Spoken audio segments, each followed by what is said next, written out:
Ua na ole Radio Samoa se furulima iwa toru a mo e tautuaina o e ilangu ngana fitu aso le vai aso.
te pese i le alofa ma le whamasinonga le li ie o te whaipesenga e a te oe.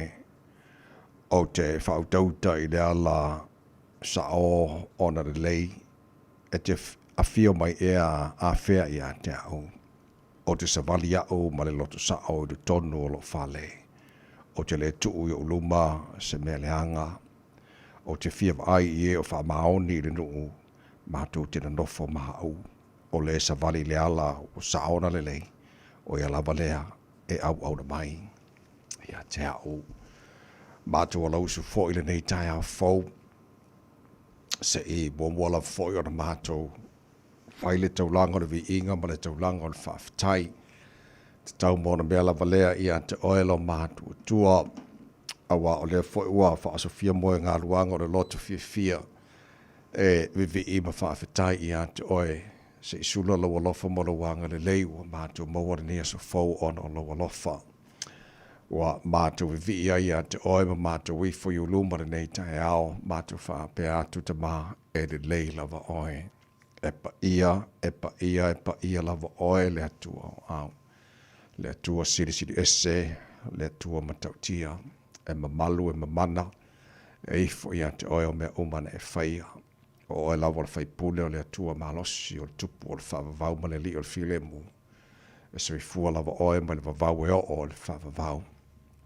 O le atua oe ma li e mana oe me le lei umalava. O le atua lava oe la e le vi ingon mamalu o le atua oe pulupulu le matango fi. Whaaftai tele tamai lau mea lofa o le fau o mātua maua.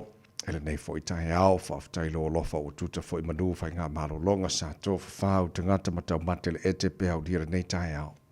A o lo lofa o e whaapopo le nia sa fau lo lato si fua mana mātua ne yola mātua o lia fo le nia stofi. Se fultasi a iaso union fo launga ni fo i te sanga. Ya on mātua malanga o ne iaso lo mātua tua na o oe lava mātua te malu ai wana oe foi. Mātua te mau ai whaamunianga, whaamunamone tama se e tau tai mai le mātua fo launga o whai nei. Ia, manu ia whaivore a whengai mana tunu. Le nei fo iaso fau e a mai. Ala fo gie le tunu pele sa moa. Whamonia le tunu e whaavai ia te oe. Manu ia pulenga se mātua whai ngā malo. Te tai o sa moa ia manu ia e ala ilo whatasi mai. Na ia mātua a inga mana ia mātua tangata umai sa moa. Maso se vaenga o nei lalo langi o loo lalam papa awai. Ia ia le manu ia oe lo mātua tua. Whamonia fo le nei tunu o New Zealand lo mātua no fo mama wai. Whapena tunu o nei lalo langi. Ta mase ia lo whangia nei mātua whanau. Ao sa ili le poto e ala ia awa onga. O lava au e malu tia ma leo leo ina i la tau. Whai nei whanau oni la mepa sulu i tonu a inga. Ma e kale sia ma mātua malo. Ma ia manuia la tu sa ilingo le poto. Whengai ma o onga. Whamonia i whaivolo whengai ma li mtamata i whaia onga. Wale au ina nei mātua whanau. E le mwhai lavo na ngalo. Nei vai taimo le malu lu o lo tui mai pele mo le panga ma le tapo inga na ia mātua tu asin sino Samoa i malo mātua malawa. Te tolu ina la tole mafana whana o lo walofa. Whawhai sia pela latu si fua laule le tino. Sili lava i le anganga. O mea umala whana mātua whaia. Le nei asa fau e mailo mātua tua. Ia mātua whaia lava ma le fia ma le whaia ma le wha maoni. Ia fo i atu vi inga i atu oi atu mau pea lo mātua wha waa. Ta mā, whamon mone wha amunia mai. E le tautua rere sa mora nei aso atoa ua mātua wole mātua bala au. I nei mea malawai ala swa whamana malo i usu kiriso. Lo mātua ri mara mātua wha aola. Amen.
vi tātou nei o le vi inga o le tua, langina le whai pese korisi whawhai au I malua o le tautua mo oira reira sa mo. Tātonu ia le tulai o no.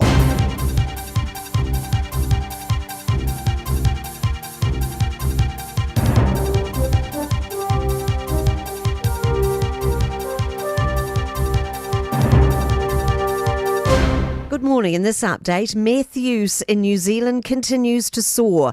The latest wastewater testing shows meth use is up 15% in the 3 months to March, with a weekly national consumption of more than 36 kilograms. The social harm cost on the economy is estimated at $40 million. Shaw and Fariki drug research spokesperson Chris Wilkins says the cost of meth is also declining. From the New Zealand Drug Trends Survey, the price of a gram has actually declined by over a half since 2017 once we adjust for inflation.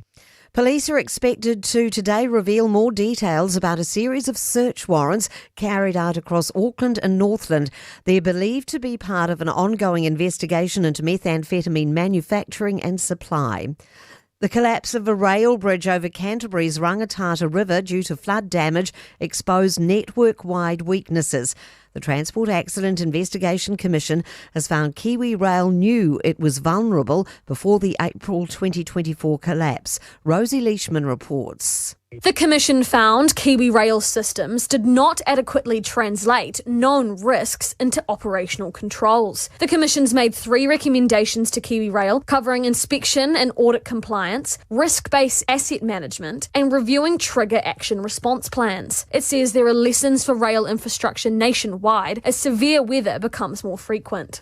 The government wants farmers to produce more from the land we already have. It's investing $59 million into 6 rural projects. $19 million will go directly into kiwi fruit orchards. Kiwi Fruit Growers Incorporated CEO Colin Bond says they want to maximise every piece of their land. We're often in areas close to urban areas where there's some conflict around the need for land for housing. I'm Kay Gregory and that's news. In sport, England captain Ben Stokes and pace bowler Gus Atkinson have both been dropped from the squad for next week's second test against the Black Caps. Former skipper Joe Root has answered an SOS to lead the side on an interim basis. Corbin Strong's claimed victory on cycling's one-day circuit Franco-Belgian race in Belgium. Compatriot Finn Fisher-Black has finished in second in a sprint finish to stage 4 of Tour Auvergne-Rhône-Alpes. And a stark admission from Warriors standout Jackson Ford after being snubbed from State of Origin selection. Ford, who's led the Dally M medal race on points this season, has failed to win over New South Wales selectors. Ford says he hasn't even heard from Blues coach Laurie Daly and it hurts to not be picked. That's sport. Ua na ole Radio Samoa se furulima iwa toru a mo e tautuaina o e ilaungangana fitu aso le vai aso. Ele swafa mana malolo tātou ri whaolo Yesu Kiriso e mo moana o whaantalofa mo whaafelo e fo ile avatele lava mana mi ngau de tawai sa moana tino pele e le pa ia mana mamalo la whaafonga angara nei fo i tahe hao sengi malo la bara seifua manuia. Whamano fo le tenor fo lau o mai esi tātou ave le vi inga man whaaftailo tātou mataile langi o te tau mono me lava lea. Ia wa o lona fo e lofa o tātou o lia le nei asa fau o le aso o whaia le tua. Tātou te ori ma tātou fia iai paramatia whatasi le hanga le lei o tātou tapa o siri lulangi. Iu la fo i maru lua nei vai taimi nei a tino manisho a tino lulangi. A o lona lofa o mori melo tu si fo mana mātou malosi. Leo o tātou si whai lumo o nuu ai lo tua nuu manuia leo mala nei tai au fo i la irvi inga i ante i ala fo mai le tātou o tua. Tau tai tātou fo launga nei fo i aso ma tātou fo lau ni lao lona lofa o tātou. Iai nei fo i astofi se fulu ma le tasi ai aso junior tātou fo launga le luafe lua se fulu ma le ono. O se mai lofa whanga le polo kalame maro le tai au, Radio Samoa, na whionga ngal malmana ta sa vai lua. So sa no hisi ni o tātou Facebook, mari YouTube, Radio Samoa, se ro tasi pantea, ma le whionga pesta au, jelo sio malto o na nei tawai meni. Tau tuaina o se pai ane tuna sefulu. Le tai hone, malo se malo se fo maria, le whionga ngal malmana.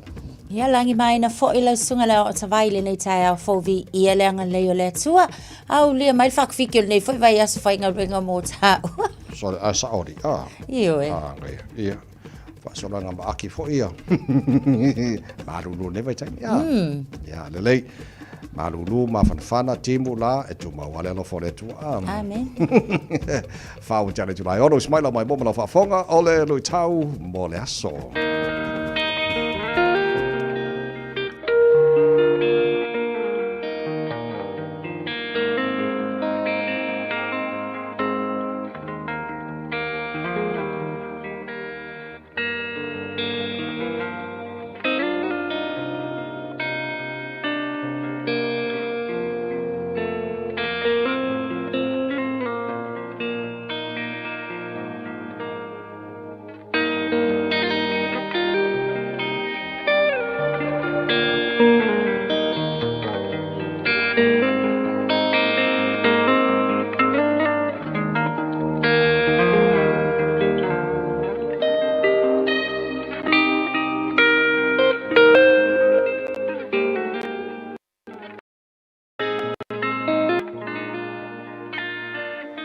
tau mō le aso.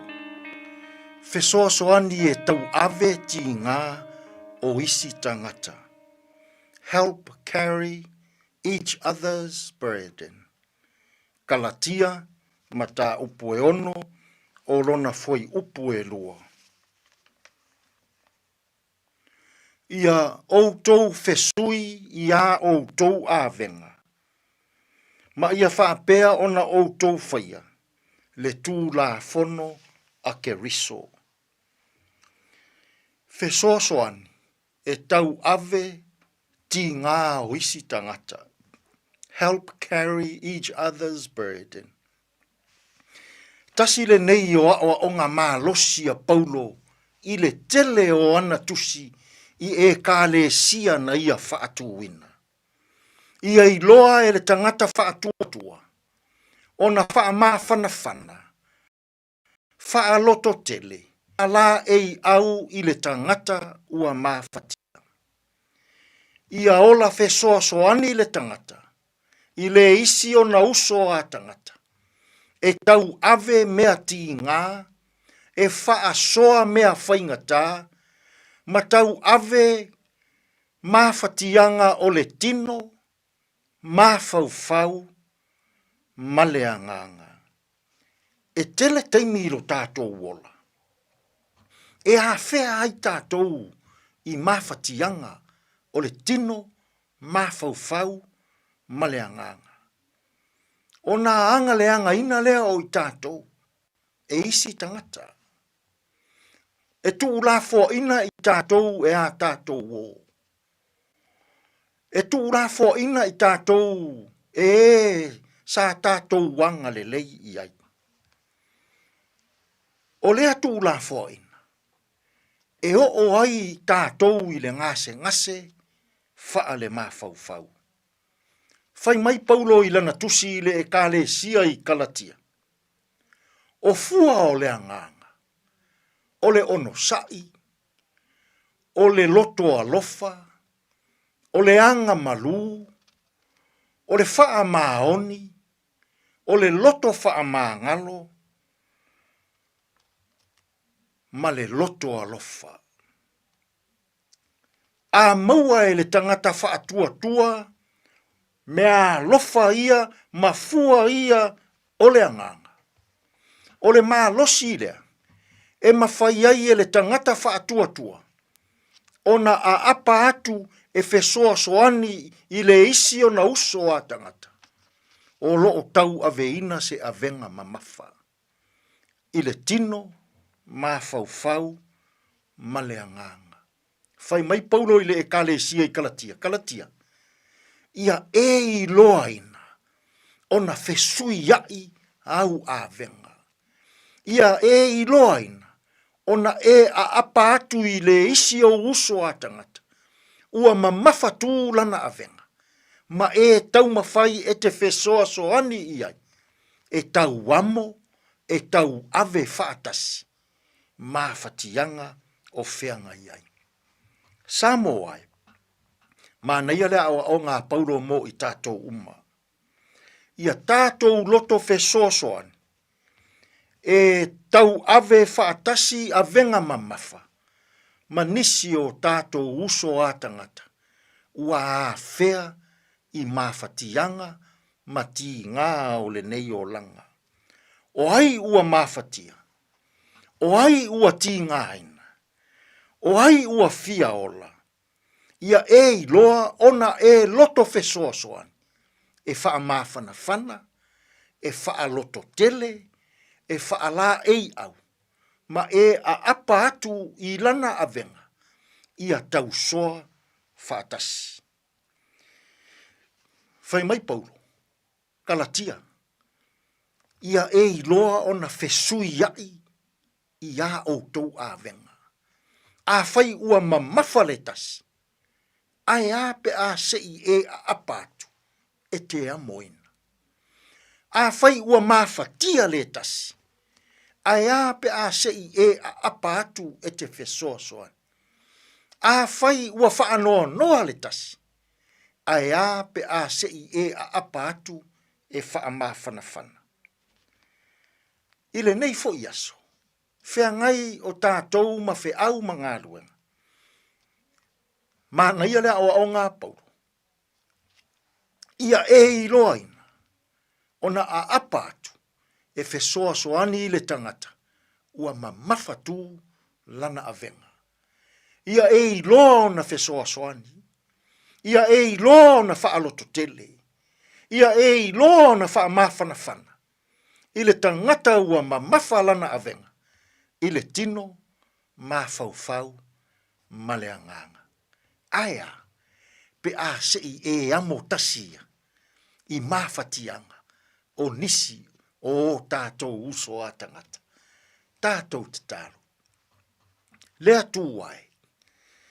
Whawhetai ua e lui tauina i mātou.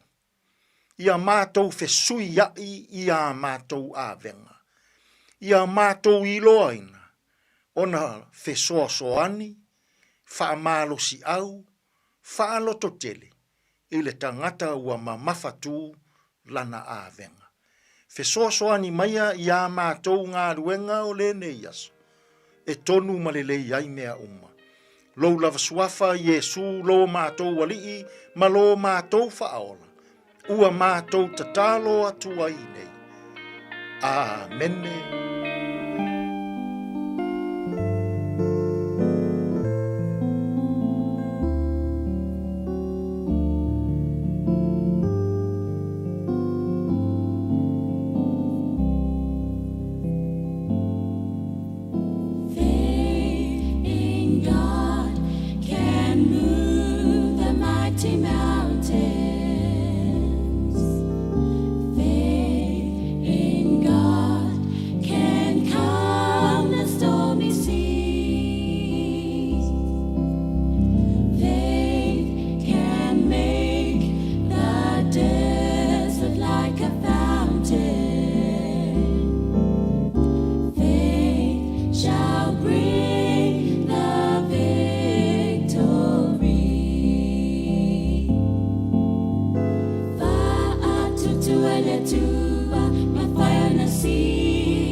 Sangala sisters malpese faith in God fatu tua ile tua sfuli malo jali tulai ono le fa fonga le porklame maro le taiao au na tu fa longa le enterprise motor group in Marukau male Christian Savings na bino jon fa gasoro po lo taro musika le taiao musika fo ya rock ma pese o fia siva lo te al mari le taiao maru lo kele ka ya ja ma fa maro au fo le tro na lo su I tu te ma favor nei fo taiao maru lo joy quarter fit le taiao nei fa avano mai so temi mo le tara pakalame areto o nola te pere mai le sunga ya pasta la fa kopa fa ram tato malu ta fa nganga mo nei fo ya stofi o tato o riam today in history tara ba vai pa mena topu aso futasio uni ele te to sang ba vai o le taina fitu ele ta nei ma o fa poco tara tan folding al projani pa tara fitu o tara pakalame fo na po fa le kaya maru la stofi o mo si tara ba vai po ma lunga wa le fo ta Tala wha ta avale lunga tato au wala le mai tau atu mana i le mama o le traffic o o iai le se vaenga ono wha pole nai tato ia o le whai mai tau atu le se wha lava lava tau ta avale i le nei taimi o le tau tau o lea mani o tele amtanga o le nei fo i tau i au whainga malanga sifulona minu te o te aile tu lai ono. It's simple, it's quick. You're closer to families. Sending money's now made easier for loved ones in the Pacifica. New Zealand, Australia, to Samoa, Tonga, Fiji, to the Cook Islands, to Vanuatu. Connecting Pacific families. With ClickX, you're secure and safe. The lowest fees and amazing rates. Now helping home is affordable. ClickX with a K. Reliable. So sign up now with ClickX. Let us help you help home when they need it. We are for the Pacifica. We are ClickX. Radio Samoa, tasilima iwa tonu amo. Ole vai ngā matala nei le tala le tau. Ole nei fwoi tai au fau taumaki makaurau au ki lani no whanga whaasalunga Radio Samoa whāro i le malu lure nei taimi ole tai au. Wingo le tau whama wina mora nei fwoi astofi susulu mātango whire la. I le telo vaenga o au ki lani le soiangi maria marsabidi mai sauti si sifos fulima. O le maurunga o le malu lure e mo tanto i au ki lani ni aso fitu lona mawalalo tai au pe au nio la whasalo na awa oalang le nei tau. I le telo vaenga o au ki lani sifuruono. Maurunga le malu lufa mawina o mo au ki lani le aso antai au. Le vaenga i on tuatu la sto nai awa oalang le nei tau. Masolo na awa o fo nang le nei le sa. Awa oalang le nei le aso fuara. Na vai aso lumana i atu whapena foi ia le aso lua male aso lulu. O le vai aso Whamabonga umana ua tui na maila mai taure ne whai taimi o le tai au fau. Tūlanga masani a whangasoro fo i le polo klame maru le tai au vede Samoa la whaintara papai. Tūlanga i le tau tero isi vaenga Rusila pena whale tau Samoa mani se vaenga o le Kelope. Se funu mara maru wa te ai neile tūla e ono Olds Band. Penani o vale, Mele Naulino and Saya Daman. Pespesenga sui whaiwhanoi o le tai au, tala ina whawhianga. Ar Radio Samoa tino anga chucha mga ruenga rei po tai marulu. Marulu inga le manero a. O dia fai vol de aso, pese le mo.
malo fa fia e le tai o maru lu a fatonu le tulai oro ya fa filo at foi pa angal tara pakalave filo mai lungo Facebook mari YouTube ro Samoa nei tai au fa fonga folta silima i fatonu a mo e kilani male FM 106.1 i Samoa malo la verse fo muri nei foi tai au fo nei pa angal fa tara fa mai Samoa tusa tasesa uso alo fatu nei tai au fo alo fa tai Melbourne Australia telefo si moti uso alo fatu nei tai au malo la fa tai le fa smart watato ye nei le toi lima ma sino na fa le fa nga palota New Zealand ya al time foi ngal mana de lo le wa mata foi on fa lo te le policies party ya wa na be fu nga ia ia le tosino tangata palota foi le ia po de lei mola to pele ai te lo tasi le vanga ta u ai mene fa nga palota o le titilo i policies party ia na fu le nga ia i o le tulanga lo ia tato i tono le tu fa pena so se tu wa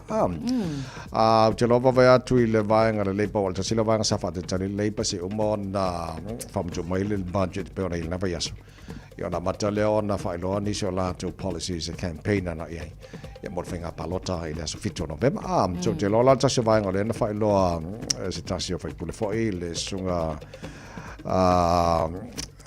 utikere tangi utikere o te wapea tutulanga fo le roads of national significance projects ke lo tasilo vaenga o le titilonga e suia ia ese mai nei lo le tulanga le fa atino ele national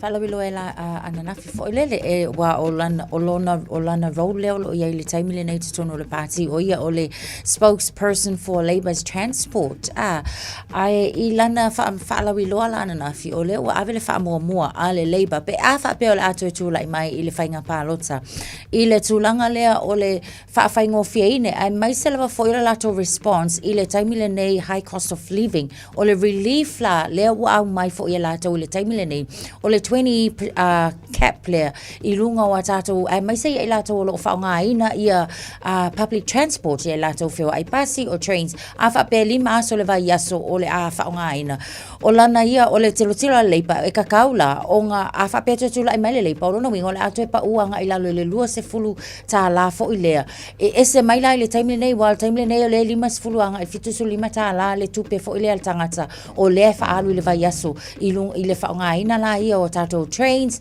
ia po pase fai malangai ile fa mama avenga la le fa la wiloa ale le pa la to ia o la to la le vai nga mo le atanga nga ito to ia ma fa atino pe fa apea o le ato e tu la mai le pa le fainga palota e wi ala o le fo i botu fesili fo inisi ai mai se fo ia la ia lato wa ele fa pe vaenga malava e tutusa e ia vaenga au Kilani New Zealand Christchurch Wellington o le a luas futa la fa mama avenga ai o isila vaenga ese mai vaenga mai pela o rural areas fo ia nai vaenga ia mau tu lava ia e tai se fulu tala o le fisili la ia la tola ia taxpayers wa tato uma ia fainga ringa ia la le vaenga te tawana tilo fo ile ia pe afa pe o le afa pa o fe la le vaenga tupe pe o fisili o le tu fisili le time nei ile policy fo ile nei le Labour o fe sa wala al tupe le o ai le ato ngia le esenga mai le time nei ile time fo pe afa pe o a fa taunuina pa te tawi overall assessment ale Labour o le tali mai le ile pangatia le o tato le tau tau so fanga mai sena ai asa le onos fulima miliona le sanga le tupena le mana o le Labour ina ia fa alu mo le la te poloketile suia il tulanga lo ile fa tino ina malo lo il temile ne e wala le fa mai le national over subscribe le fund e fa mai ia tangi utukere or spokesperson transport Labour it's all because o la toa o poloketia le malo la fa pena ona il tulanga fa pena ala e fund sem fa ona toe ftunai ia fa tu pe wa ato ile na fo ia poloketia ia wa te lo wa nga le na ta u Kilani Wellington ka stete va na le afie tono le los fruta la il vayaso ia pona ia for public transport ia isi va nga o mors fruta la ia Lona winga la fa pe fa tau no le vaenga le kaunga se fele le tangata felwa I trains ma pasi lusu lima tala I le vai aso ia fo tau sanga to a felu se lau il tilo mama fo ile ale le palato o tilo fo le ma fasili fo le wai au ki lani Wellington ma kala stete ai le o New Zealand ato o te le ropo o le take le leiba ia tu malo te tele au ki lani Wellington mo le tulango e le fainga palota le asfito November ia po le mea lai fuanga il to telo tangata whanga ina public transport a whape o CTC o New Zealand o le silion to tele tangata whanga ina public transport ia me as well to ili los futala ia telo isi vai ia futala ia so ni sina o fuanga wale sa tata whatetali ia po ani se policies a labor na whaino pia mai al tu ina mai paketile na tu ina mai vason chatu nei na wa matan fa so mai mo nei again whainga palota la sfito November e tu watu il tangata o la wa ya tau ila lo whainga fa tem karasi lo ia whainga palota New Zealand ia il tangata malana ia palota whai e lua palota tau na mantu il tangata o palota mo le si fai pulo lo tu mano ia mar palota mo pati e tu le mai mo le whainga papea po ia malo le whainga palota nei tau sang ia le e nisi o matanga luenga lau titi lo atu ua whai lole whai jitia fo ia tangata whainga luenga o se vaenga silio na whanono ai fo lele pe afu atu tangata whainga luenga ai ua tau ia yo la vai ala tu ngalwenga fo lele mai si fo imtanga luenga le fai lo mai pe ona mau ta po kala men po o le mtanga luenga le lo ta o le Center for Family Violence and Sexual Violence Prevention o le mai ta watu o le ua tu la mai pe ama le fitu se fulu valu ia le fai fo yonga luenga o le ua tilo iai ile o le a fa mamulu ma ile fa lo mai fo ia le board la o le chair le sunga ya Andrew Kibblewhite o lona manatu iai o le faititi o tangata whainga luenga ele o le sefeina o le tupe e peila wafo ona masani ai nisi o whaamtalanga pat o le tūlanga ia faititia ina ia mawhai o ngā effective le roles a tangata e ngānu lue ai mo le whaataunu inga ai maiso le tali mai i le mamanu le atunu peila wafo ona sila fios tasine o mtanga luenga e sili ona tā ua i le tūla i mai pea o tūlanga whaapea i family violence ai mai se fo sexual abuse i te tonu New Zealand o New Zealand o leisi atunu o le sili ona mawalunga i le tūlanga lea pe atilu silo i le lalangi atoa ai o le tūlanga ele leila fo ile pe afa pe o effective ainga luenga a tangata sa ito tas but o le whaanonoanga o le ko akelo I lātou I o tangata wa experience mai tau sanga atoa o le role al matanga luenga le lātou te traininga tangata fo I e mawhai o na whaonga ina mwhawhainga luenga e tali atu le community pea o I tūlanga whaapea ai a whaapea ngila o le ako akele le vaea a whaapea limas fulman tupule au vaea ia o tangata ia o le ua iai le loa whaapitoa ia maanga vaa e ta sau onto ia o ina I nisi tangata ia o tūlanga la na o le atula e mai foi nisi o tūlanga o le a tilotiloanga iai I le au nanga whaa wa le fo mtanga lwen ele titulatu le minoia le uni leo te vava le Public Service Association o lo fa penana foi masui o tangata whainga luenga foi le o te penare lanto te whasanga nga e le foi fufanga wa iai a fuatu I le whaititia mai le tera por fitus furu motupu al whainu verona mawal ta fitus fubar tangata whainga luenga whaititia I le lima sumanlua whai sto te telo lanto le mai lanto ngaruenga te lopo o sesio alo le tunu leo te watu le whailo tusi the National Secretary Dwayne Leo whai sipo le tele il tūlanga lo iei lea fufuanga lo iei nei ona ti tilo pe ona ta uanga malmana ti tilo il whawhita ule nei sexual violence mal telo vaenga leo lo nga whamalutanga luenga le mkwa ike lea mana ambia o lato fui au nanga yes yeah, so ole ata atuana na olo ye tato I tono New Zealand mana nei vai taimo lo tato ye fa mo fo ele wa fie ni si wa tele lopeto fie ni si wa lo fo I ma ne so tamari ora tolo longa lo ele mtanga bang ya fa mo ele a fie la tono ye fo I fo fanga pe ona ma wal po kala ole le fa solo la to consultations fo inele matanga tfainga luenga ya mai sol tapena fo ye pisa ala to le la to te it's taula ona ye ole final decisions it's tau ona o mai le fai unga yu lai tau sanga nei ia o maua le fai unga ia ona effective lola le ia se tema le tau sanga nei lava ia le ia vanoa ia ua tapunia po la avese ai el polo ke tia le Auckland's Watercare o te loa le o whaisi lewa o na whangasolo. Ia le pe whoringa mai o le o whangasolo in the final stage. So le makau kia whoi nano le tano ari i le kikilo. A kori pe whowula kikilo ni a whoringa mai na amata le. Lua whisuru i paa. O le mana i a fo i aise fulu ono tesi ma le 2 kilomita. Le te le fo i le Central Interceptor tano langa mai i Herm Bay. Anga iane le ma ngele wastewater treatment plant. Ia o tūlanga fo i le tau mawhai ina ia whaianga luenga i whaalele ia wā lava le tūla le tau wastewater management. Ia mō tātou a le lawa mai tau atu. Wa koe lava a olo i le taimi e matua whaonga ina a toa i lava fo i le vaenga o le fiafianga fo i la lea ia malimitanga i lea fo i contractor ia i lato o e sa whaatau no ina lenga luenga ai mai se fo i o fofuanga mamau al malo ina i fsusuani lava fo i le soifua lau le leo le tunu lau tele ai sa lea to lua se fulu mino tolo tona tala ole tula fitu le polakala be malo le taiao ale radio Samoa fa wa tano fa fianga le taiao whanana Jerome Gray pay o mai le fiu fa fati ma lo se fu kia ora good morning tamari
Radio Samoa. Taslima Ivatomu. Amo.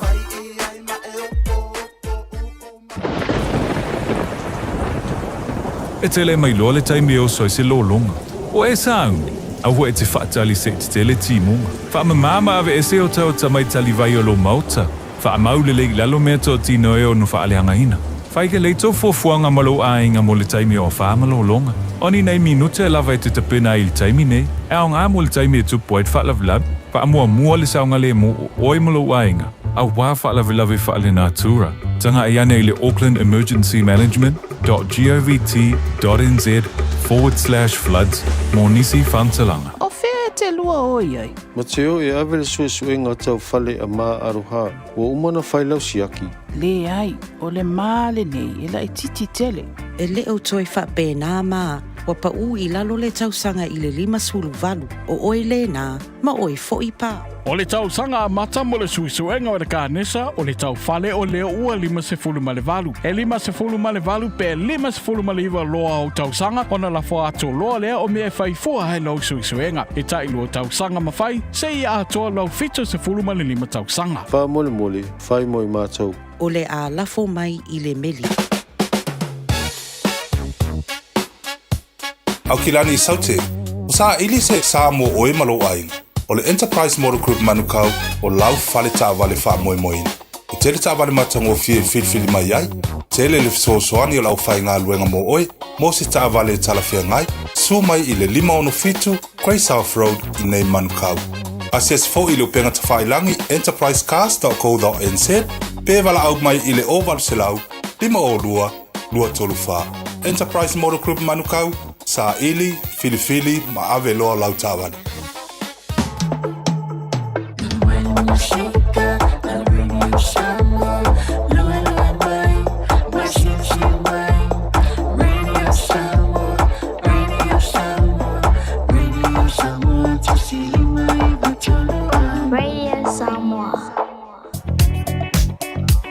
Tātou auwala ave taavale o lea mai tawatu feololo le tele o vaenga uma o tātou auwala vaenga mai oi Rose Day o langa iane Sunny Nukon State Highway 1 ia o lea mai tawatu fai paulina o vaenga o naipe e pisi mai le taimi le nei lunga o tātou auwala le o iei fo i se whaalavlava tau taavale nei taimi a o le nai feololo lava le tele o auwala uma i le nei fo i taimi o le tai au manuia fai ngā malanga o tue suli ma minute o na tāle o le fitu. Thank you for choosing ClickX. Hey, did you know that sending money home to family and friends if I ClickX? By Australia, for New Zealand, to better for my mo ai. Upolo sa baki manono apolima isamo nei. It's simple with 4 easy steps. Sign off here, ClickX. Sign up now or log on. Select Samo Mao Millicent. Inga will receive in no time. But don't forget safe and secure. Saungalemu oila utautua.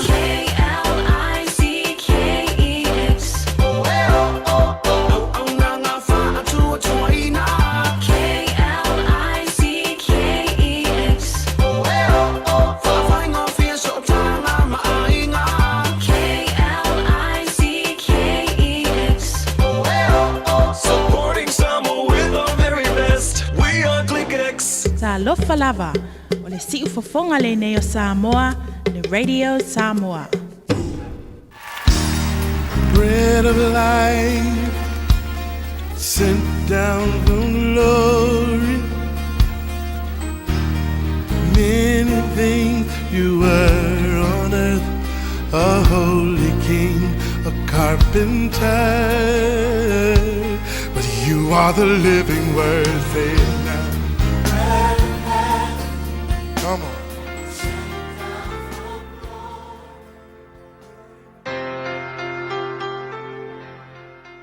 Alo fal tatou tunu o mai tatou pol kalame o le amre tole ola le nei fo yaso e o te whawhelo ia tuiati oe i le swafa manumalo o le tatou ali whaola o Yesu.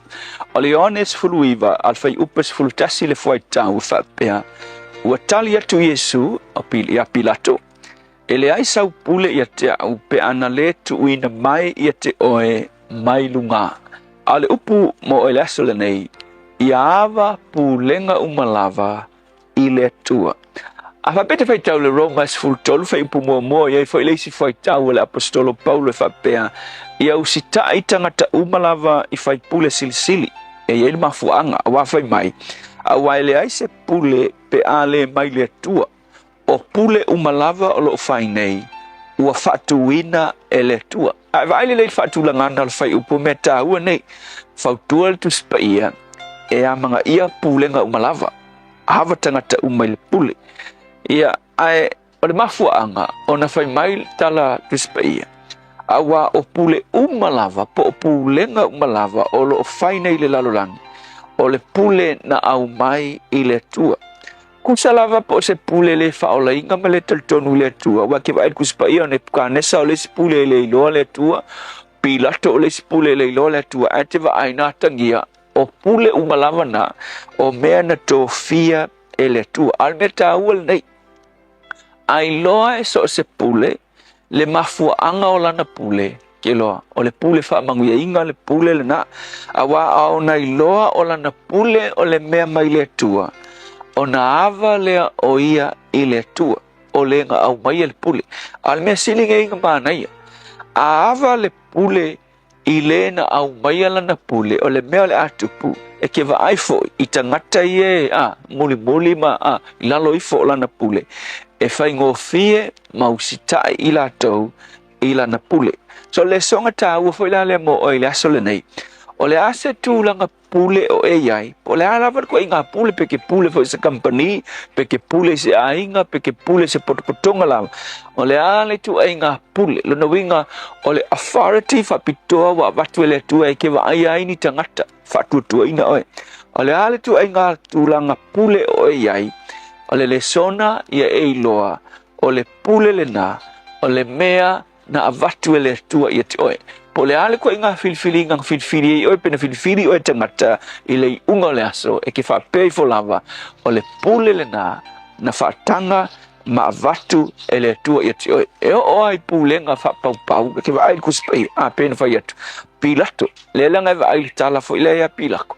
Ina o famasino Pilato Yesu, fe mai.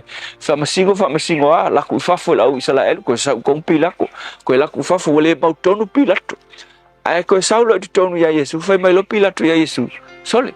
Fe ke sa wai. A fe mai tala tu spa ia u le tau tala Yesu. Nga ka wika le Pilato fe mai tala Pilato ya Yesu. E ke le ngana mai. E ke le lo ia te au le pule. Pule ale le fia falala. Mai e ke le lo o ia te au le pule e fa sa loto ai oe ma fa sa tau roi oe. Fa ko ako nganga lo Yesu fai mai lo tala Yesu. Mai tala Yesu ia Pilato. E le ai sa pule o ia te au. Pe ana le tuina mai ia te oe mai lunga. E va ai ka ua ke da e oe le kanga ka fa pau o le pule ngai ai sapi ai o le pule mai le tua. So le songa foi mo oi le aso le nei. Le ale tu ai ngā pule o e ai ia e iloa ona e ava i le tua o ia na avatua e to finga pule ia te oe. A le tua ia whamanuia i pule ngau malava. Ia fai foi maa onga le nei mata upu so se tasi lava ua e to fie so se pule anga. Ina ia aua nei whamawalunga. A ia na iloa o le pule o le mea na au mai ia te oe. Whawhitai Yesu. Amen.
so ia te au o le pese wha mai ai ia le poloklala me areto o le ola nei fwoi tai au fau toi 5 minuto lo tōra tā leo le tu la e fito le sus fultasu uni o ane mera tupure nei asu tau sanga mawai Le so le tausanga tasi iwa o tasi ia o le so na saini ai pepa mo le ele lea i le vaenga lea One Tree Hill po maunga kia lea o mai le taimile nei o tā ua o Cornwall Park.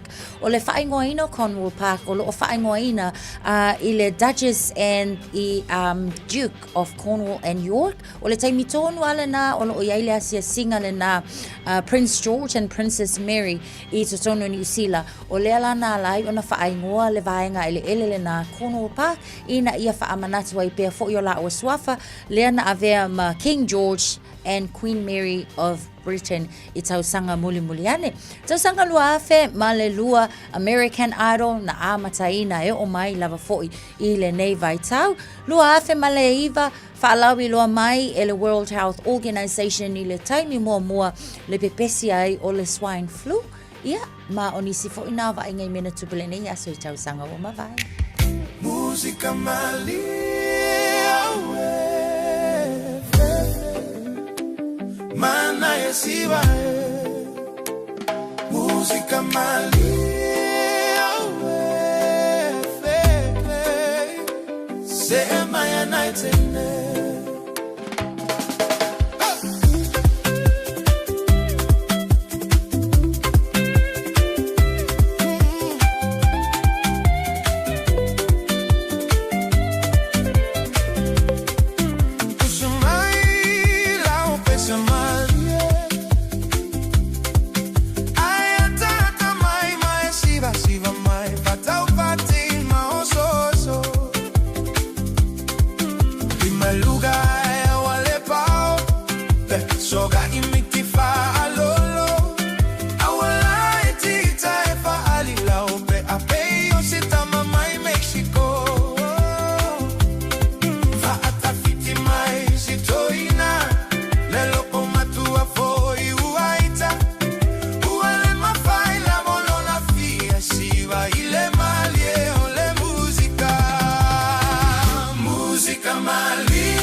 Talo falava o Lapi Mariner, mau pelo li tio, i le Radio Samoa tasi 5 amo.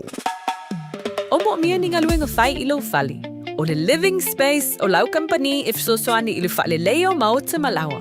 Amana o mia se pa pui, carport, canopy, pe fa folo heat pump, fai sau dick, fa ka peta lo fale.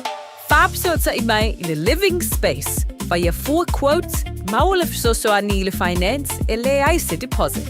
Vili mai lo le living space i le o valu se lau, 5 faono, fa valu fa, o valu se lau, 5 faono, fa valu fa. Le Shine Dental, lau fale fa inifo fa moina. La te fai a fofa tal no ango unifo. Ia so lulu tai tasi. Tele e wala e me whai ona tutongi ai lau tong fitinga. A whio mai loa i le 5 Great South Road Manukau. Bevili mai le lua fitu ono onu whawha.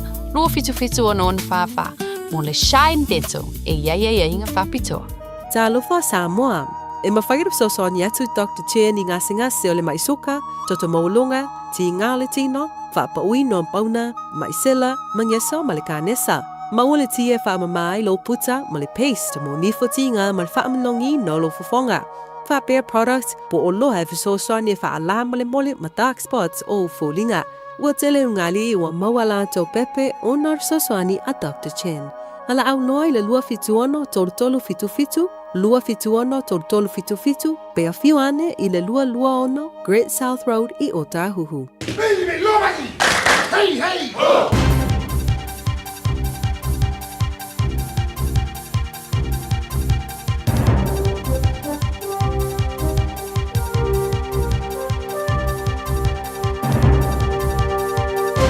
In this update, annual reports from the country's first charter schools reveal stark differences in performance. Our newsroom can reveal 3 of the 7 missed at least one of the government's attendance and achievement targets. Jamie Cunningham has the story.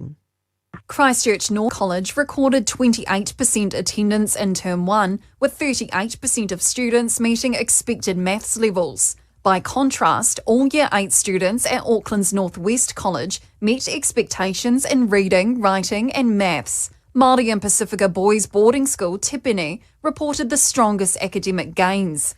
The Ministry for Pacific Peoples has reduced its spend by millions. Senior political reporter Azaria Howell has the story. A briefing to new Pacific Peoples Minister Paul Goldsmith says fiscal changes represent a cumulative reduction of $26 million, equivalent to around 31% of its baseline funding.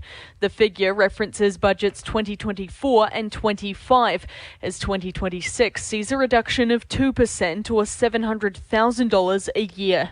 A clean-up operation's underway after anti-immigration protesters torched buildings and vehicles on the streets of Belfast. The Northern Ireland riots followed a knife attack on a disabled man, allegedly by a Sudanese refugee. Sky's Ali Fortescue says the ongoing unrest is forcing the British government to reconsider immigration settings. They're also going to be thinking about maintaining law and order and how to police this and how to contain it and make sure it doesn't spark into something much bigger. Back here, more than 24 firefighters have extinguished a blaze at a single-storey house in the far north. Crews were called to the property just after 1 this morning and found it well involved in flames. I'm Kay Gregory and that's news. In sport, England cricket captain Ben Stokes and pace bowler Gus Atkinson have both been dropped from the squad for next week's second test against the Black Caps. Former skipper Joe Root has answered an SOS to lead the side on an interim basis. As an investigation into the nightclub incident goes on, the England board has bought some time by leaving both out of the squad. Atkinson's been replaced by Jofra Archer, while uncapped batsman Jordan Cox has been added to the squad. A boost for the Crusaders pack for tomorrow's Super Rugby semi-final against the Chiefs in Hamilton. All Blacks prop Fletcher Newell is returning to start at tight head after sitting out last week with an MCL knee injury. And Everton have been ordered to pay Burnley £35 million over the impact of breaches to the English Premier League financial rules.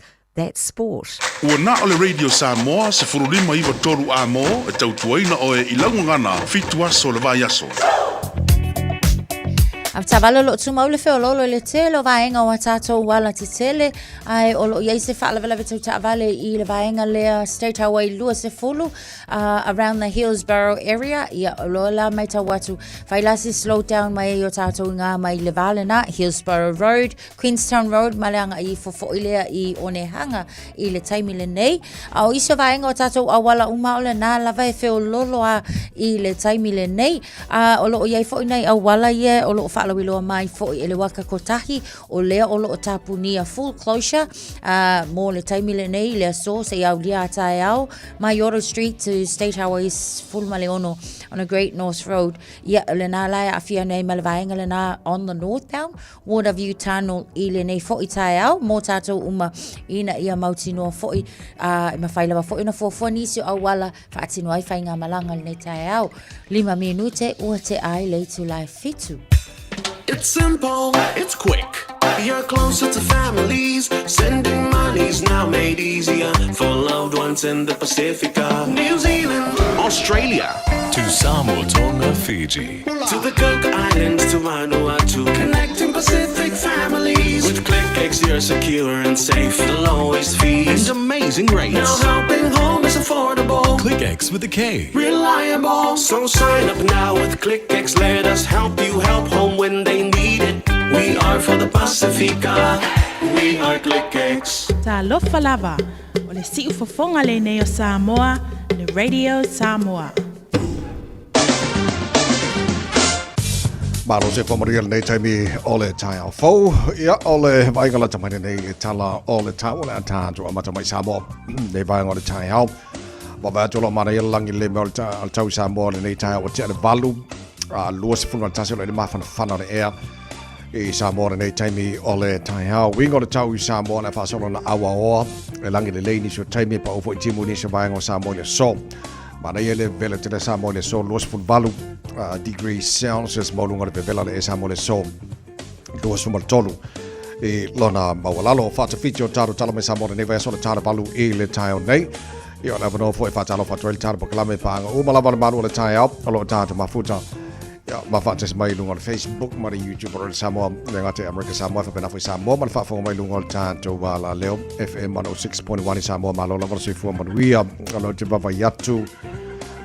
Aina Gibbons Keretti, good morning, ma lo sui fua le whaatala fa mai o i Vaiala. Nei taimi o le tae au, so ngā tu selen whaatala fa mai whangalii nei le tae au, mataanga tu funga mua, la ewe mafuta mai o i Vaitele Uta. Yo to tele nao tātu pa angalo tātu mafuta. Yo lo mwhai ona whaafonga mai mai Samoa. I le nei taimi o le tahi hao. Se mai le talo le tau i New Zealand nei. I le tele vai ngore motu i sautia whaatala whātu nei fo i tahi hao Fo Alexandra. O le whaasolo na langi le leile tau. E awawa ni so taimi. Sfulu o le maulunga na le mahalulu wha mawina mo Alexandra le so. Blenheim. Whaasolo na langi le leile tau le so sfulu whaara maulunga na mahalulu.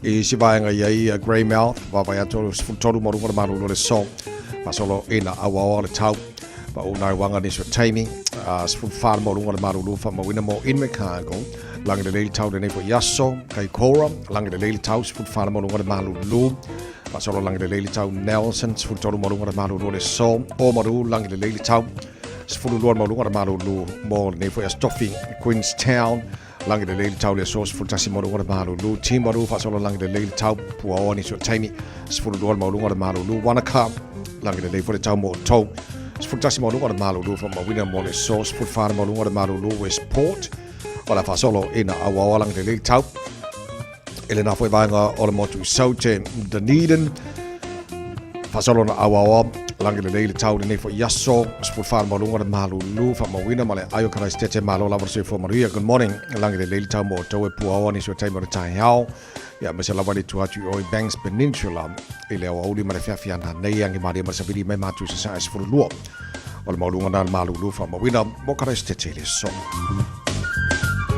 Isabel tau le motu i matu le pi tola vedungo le motu i matu i kai taia langi le leili tau le nei aso spulfitu marunga na maru lu fa mawina mo nei tofi Patalofa le malo le tenu so se vaenga le lo mua wering tore malo la versi fo maria le nei tai langi le leili tau e awa i nisio taimi le awa uli mare fia na nei sfurfa o le malunga na le maru lu fa mawina mo wering tone e le so fangare langi le leili tau sfuluona marunga na maru lu langi le leili tau ranga sfuluona marunga na maru lu langi le leili tau po sfuluona marunga na maru lu roto rua langi le leili fo le tau le so sfultolu marunga na maru lu fa mawina mo le nei fo asa fo watatu o lia fasolo ina awawa pa unai wanga le fia na nei Palmerston North sfulima marunga na maru lu le so langi le leili Plymouth sfulima marunga na maru lu sfuluona marunga na maru lu nei pia langi le leili tau Sful tolu malunga malu du i master 10 lang le for the tau le sauce ful fana malunga malu du le bin lang le for the tau e le so mana ia lang le tau Hastings ful lima malunga malu lu fa mawina mo le for yaso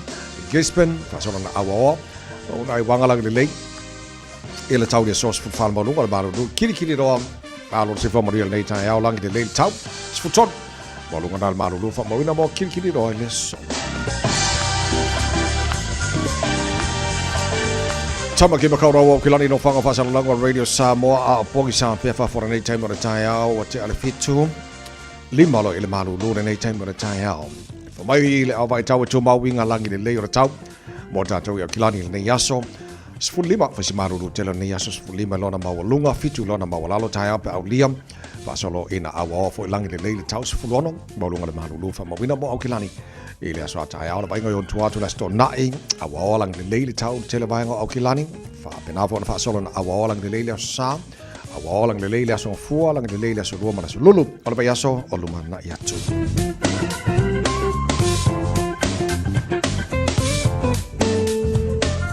fa bo bo mana tu ina mai la ba tau ne foi taimi ole tai au male tal tunga le tunu la papa au ni sa ba ngor kelopen ya o el manato lo moriel tau mo tau ile nei fo yaso fo o tatu o lies futasi o tele tula fitu fata fitu neva yaso ya mo tatu e usula so fu ala sforile ya wala ngai le sivae ngai pe a makafa al o nga ko kongu fo de la ko va yaso ya ele fakafikila o ko yes e fa awo pe e el ko fo ya ma tole usula so fu nga ile sforile o ile ela o la ola forma ko fakafiki a ka urunga ka ya pe audi ma no va fai la tu non dei tai ya vai ska ko ki so le ko amaru lo mo ya ri marca ya ori la scofieri o ka fe ya ole fa vela al coco sa mo ma le ko fe vela por ka manga e popo al maru yes ya le leo te lo to te lo si banga le fa ngaluenga fo I fa fo ka muta mo si banga te lo banga na to la ngona la to le maru lu fo le wai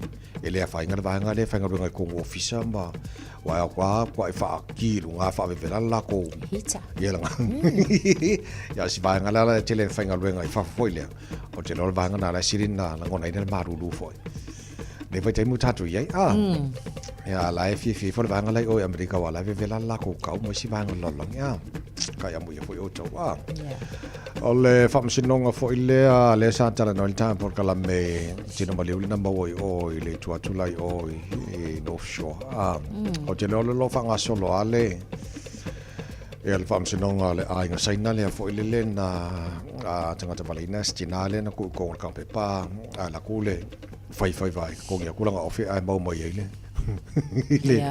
ya le ala tuma va le fa nga solo fesi umi o le fa nga solo ngole al fam sino o le mai ta watu a fo le wa mana tu ala to afa la to le na lokaina mai le taimina le la va la fa wa ya la to sa ilinga pat o le wa mata ona ya ila to fo ia molimau ya onisi la molimau le wa tau a maka yanga ka wilo la wa mawa mai le recording o le message fo le nga ave mai sala ya le e ave le pe ta o le ta yo la to ya pole sai fo le calls le na ia ile vainga le la ka ia nga fam kalanga fo ie o lai na mauti no ai lava o le mea na fo ile ia le tau mafainga le awa o le ngo fo la pakai la kamalai o mai vai awange mawa oi awange fa ise me mo oi le la walu o mai lu mal fam sinonga tamale ia o le filia ka mo le mau o te lo ma na ia na o so nga fo ia le wai o me o mai e mawana mai le a me tono le fam sino nga foi le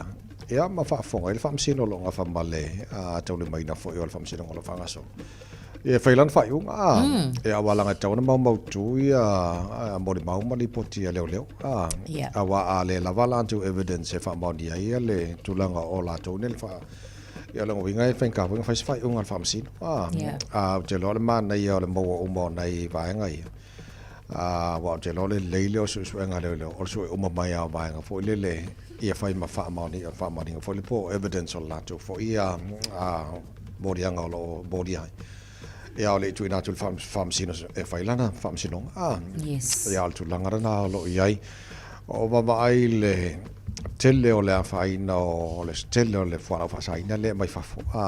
Le ngata ina mawhatia i Pasifika. Ia whapena fo New Zealand nei. O titilo atu tolpulo la tolo ngalu el customer New Zealand. Sampai Marcel lau kila mika cocaine. Ia whakupe mkwa kile arkupe mawai.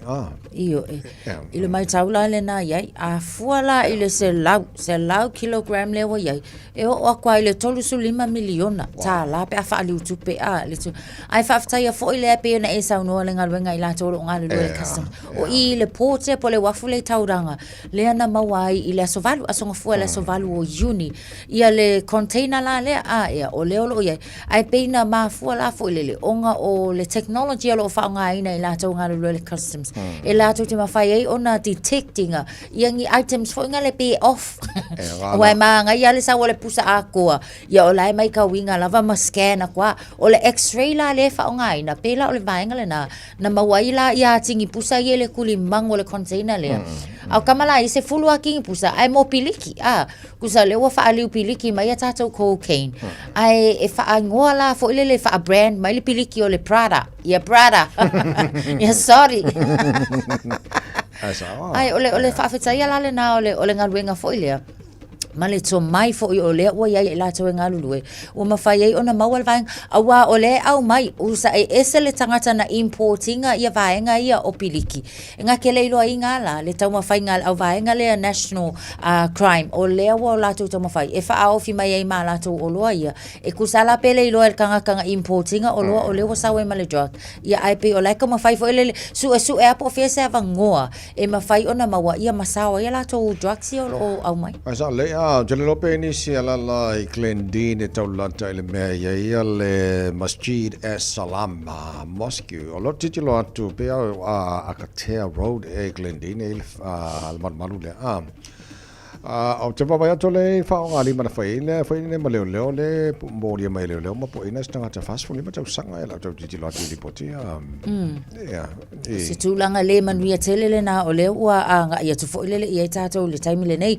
ona o le tama fai fo yo leo la tau ia ia fai nga luenga fo ia mo le sanga le motanga ai mana tuala o la vala fo ina ia tulanga ai la tau o e ua plan e fa tu se fa la velave ia o le tulanga fai nga ta la vala le na o le o ia tato le time le nei ma o le na la fo yo lo fa wa fo ila ia so enga a leo e tu sai fo yo le na so linga tu la fo pe ya to fa la to na po ina leo so fast food ma to sanga lo te va tu na tu la ile fa fa msino fa tu malo wata kare yana dafi le si la to sala to o ma ko ka ngion kwa la ki as fulu va nga los fulu la to ya le el te tonga sanga lo fa tasi la o sa po ta fi pe leo o te lo va nga lo fa na tu mai leo mo ta tu la ma papa au le va nga o kilani e a wol popole o so se mea tu o lo ye o lo malua ile pupuinga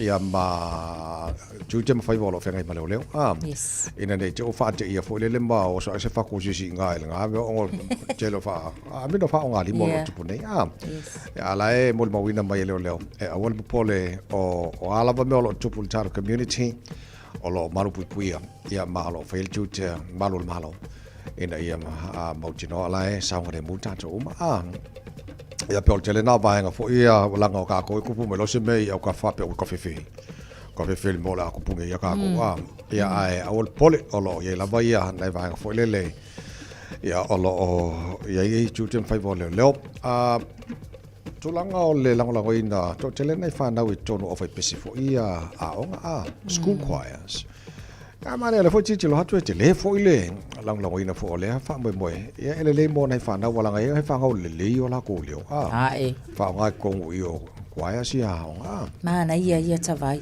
ese o se tulanga sili le ona fa fie ina fo ila ai mai se lava fo ina ia onga o lo o tau ma fai lava fo ia ta le ni nei a lo ma fa nau a fola ia le tato pol kala me fo pol tau vanga tele le fo sa fa the big thing o le o fa la wi lo mai fo ele minister o onga Erica Stanford ile time le nei o le o ma wale fan fo ile ma o se kiwa le ala le fan e ma fai ona to e fe so wani pe a fa pe ole a koe alu le si round ole big sing ile nei fo tau sanga po tau sanga lo manai se lau lima fulu wafe le o fa matu e lango ina ya ke au ia makua i ma ngai a kelele nei fo so ole one off grants fo ilalia mo le si fa mo pe a fa pe but ya ke au ia a fu le ta leni o lo o yai not only like tamaiti but composers mai la to o e o ina pese ya ma o leo ka mai ki ma vaenga mo pese ya ke au ia makua yo kalisa pa ia fo ia le grants fa pe mo le atia enga o ta leni a it's tonu New Zealand lava ia ai sa le los furu minu talo tale to la fetu fa malo fa taile tano ele fa tas mai le to tuala re sa mobile tara po kala me malo le tai hao ta tu ele nei fa stofis fu tasi e junior tara po lo lo fa lo su male ono fa fi fianga le tai hao penino che fa no fo sala fai no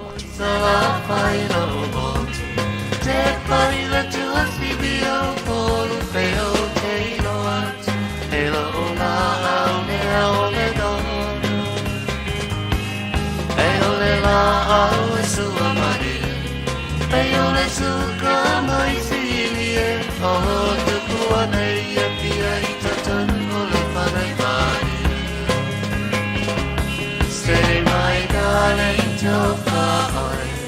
Dini leo tiele hanoi. Lenga la wa mi pa filo. De mana tu ala umasan. Tele le pa ma jani ta to pa. De ala bele ta ta.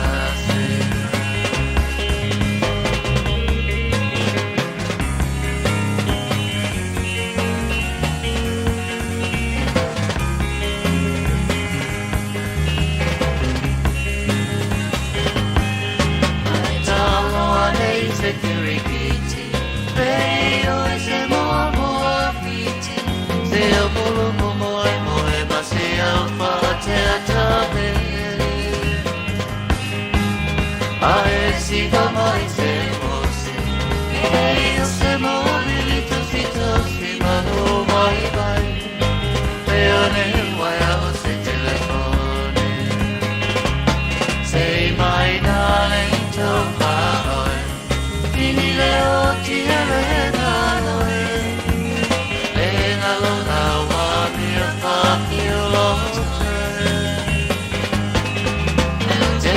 To allow my son, tell you from mother, he took it to far.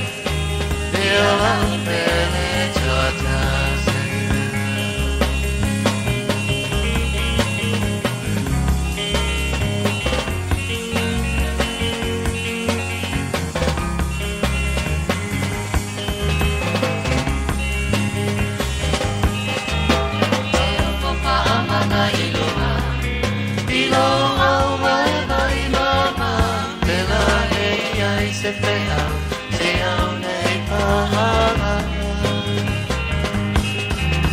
Aba tu ya lau me ai, masei ma lo ai, mama koi kodua, ai so ya te tetanai.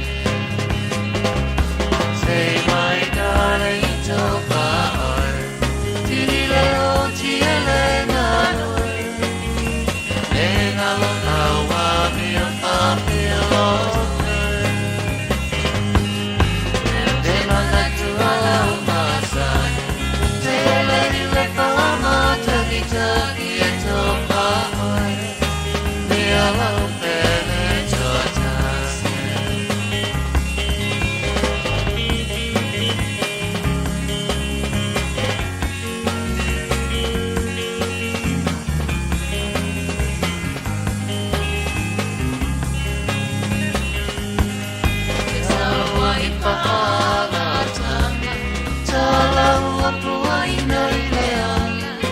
Vai vai solo vuoi le tine le mani le tana. Ai ui le aute le kia. Mau te peko a matele si a kisa fala de la beni mana. Say my darling to paoi. Tini le o tiele hanoi.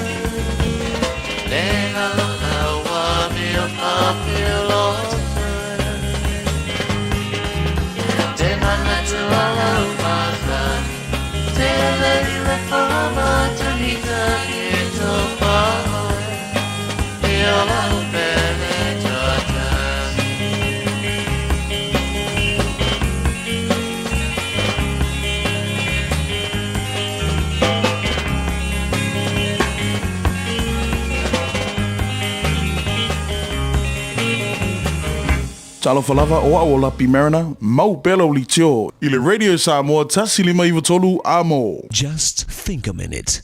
It could change everything.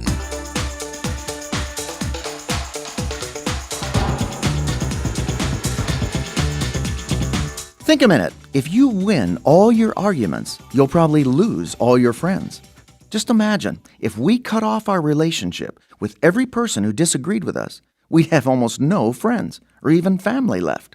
Because if we're around someone long enough, we'll eventually disagree on something. So we're much better off to resolve our conflicts than to dissolve our relationships. We'll have a much richer, happier life full of close friends and family if we develop our character and skill to become a true peacemaker. Today and tomorrow, we'll discuss some helpful guidelines as we build a life of successful, satisfying relationships. To begin with, it helps to understand the three main stages of resolving a conflict. The first stage is recognition. You must recognize and admit you have a problem. Sadly, some people don't even get this far. They live in denial, pretending there's no problem. So there's no real peace or progress in their relationships either, since they're not honest with themselves. The second stage is reaction. You think, wow, it's worse than I thought. So a lot of negative emotion and hurtful words may start pouring out, causing more pain, resentment, and even breakups. Sadly, many families and friends are stuck in this second phase. They recognize they have a relationship problem, but they don't do what it takes to repair and heal it. The final stage of conflict is resolution. It takes true humility and courage to stay in the fight for peace and not give up until you've solved the problem. You have to pick those places you won't walk away from. So you swallow your pride and learn to work together with the other person until you find a solution that you both feel good about. But after understanding these phases, you still must think about what you've done to help cause the problem. Before you blame or accuse the other person, ask yourself, honestly, how much of the problem is my fault? There's no such thing as a one-person problem. Remember, pride cares about who is right. Humility cares about what is right. So try to understand what is wrong and what you can do to change and help fix it, to bring peace back into your relationship. Today, won't you ask the Prince of Peace to start changing your heart and relationships into the loving, peaceful ones He created you to enjoy? Just think a minute. If you'd like a free CD of our top 40 programs, write to us on the internet at www.thinkaminute.com and catch us tomorrow at this same time when we stop and think a minute. Le pale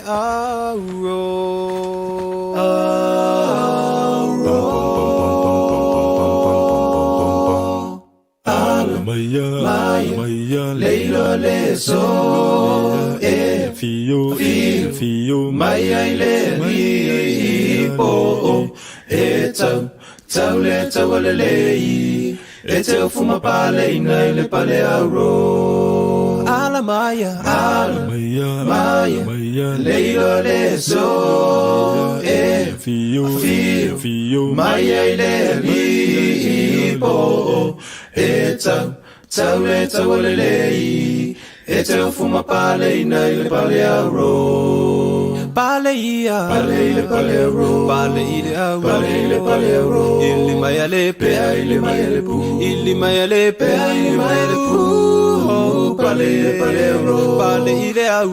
pale auro, fuma pale ina le pale auro. Pale le pale auro, pale le pale auro, ili Maya le pe, ili Maya le pe,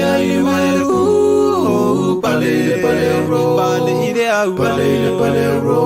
Pe atu o ai, siona ma tu e say no, avenga ma ofue, sisina mata ulau, sala yo Yesu olofa, aola o mafatia ma, avenga ya ofue, sisina mata ulau, sala yo fuma pale ina le pale auro. Ala Maya, leilo leso, fio, Maya le lipo, e tau le tau le lei, e tau fuma pale ina ile pale auro. Pale ia, pale ile pale auro, pale ile auro, pale ile pale auro. Ile mai le pe, ile mai le pu, ile mai le pe, ile mai le pu. Pale ile pale auro, pale ile auro, pale ile pale auro. E tau fuma pale ina ile pale auro. Pale ia, pale ile pale auro, ile mai le pe, ile mai le pu. Pale ile pale auro, ile mai le pe, ile mai le pu. Pale ile pale auro, pale auro. Talafalava, I'm Annie Politiwatua and you're with Radio Samoa 1593 AM.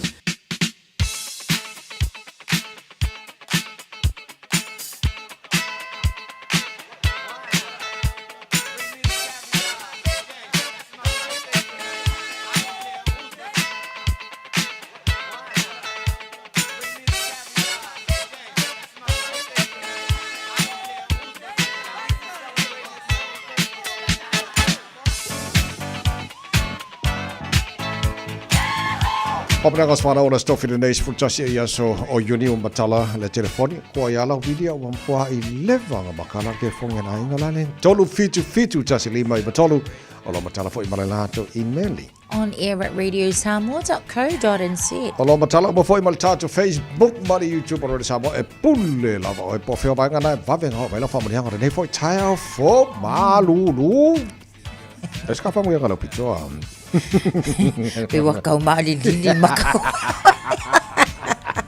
Wa marimi whakatau le tarawa. Ea le lake lunga le Facebook o te lau vai atu esta whamurianga lunga le Facebook le nei tahi au. Whapena fo I le telefoni. So o le tulangana na o lo o ti tilo atu I nei tahi au. Lunga o le tātou YouTube ma le Ja, e pe fora mai fisi file mo le aso sfutasi o Yuni la toa e le se me alenga ka ko popole wa langa e a file mo e pia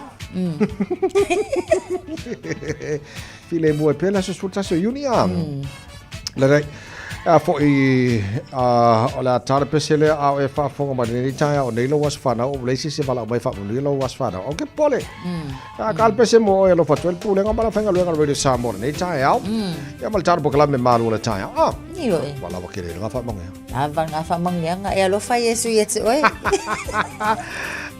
happy 50th birthday to my darling sister Faleu Julian Falaba Au Dawson Otara Love Seta Ja, bye bye.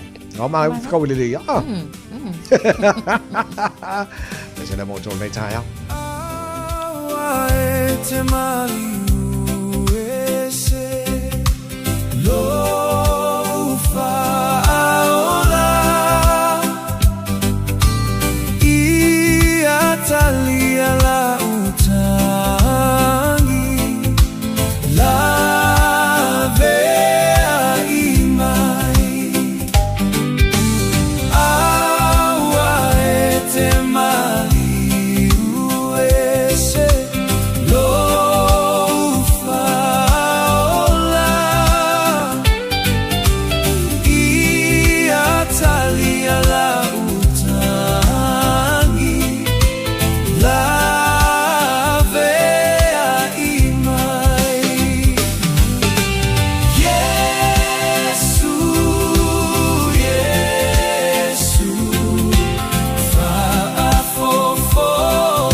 Tavale lo ye nei falvalo to tavale le tamil nei lungon tato awala mai tawatu I Penrose on Great South Road lo o ye le ata le tavale lo no winga mai tawatu la faisiti le mai le vale na Penrose Road, Church Street and the South Down Lane le tamil nei le sio falvela ve fo police ato tavale I le vaenga le Western Springs Road and Great le vale na Great North Road o le mai tawatu slow down mai la tato ina Western Springs ia fa pena fo I le vaenga le Grey Lynn, Motions Road, St. Luke's Road connections more auto 40 Avita Avale, Twin Coast Discovery Highway on the northbound o mai tawatu 40 Northern Motorway o leo lo iaile to leisi ta Avale. So la ngala wa 5 city le me tato ina vaenga na o rewa aluange ngai Silverdale ia mafaso solo kwa ngai Wainui and Dairy Flat ile timeline ne o le taiao.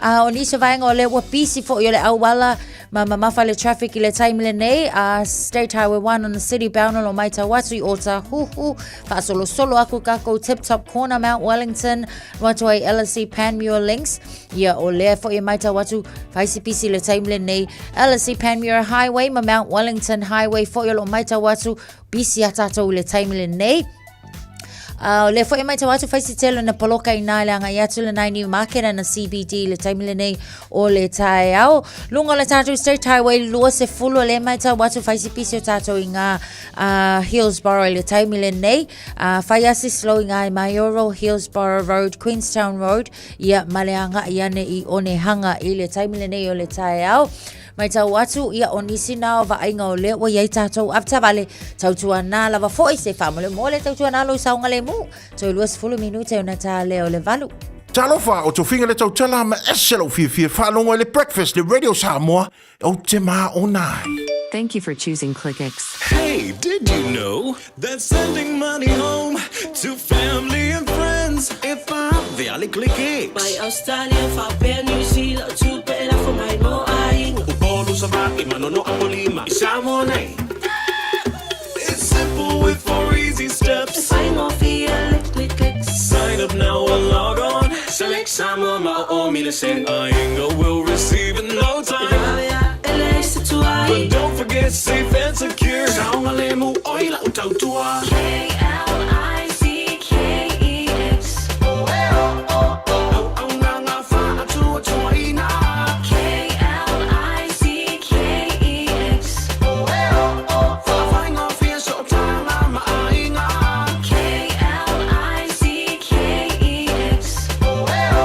Supporting Samoa with our very best. We are ClickX. Hey, where you two off to?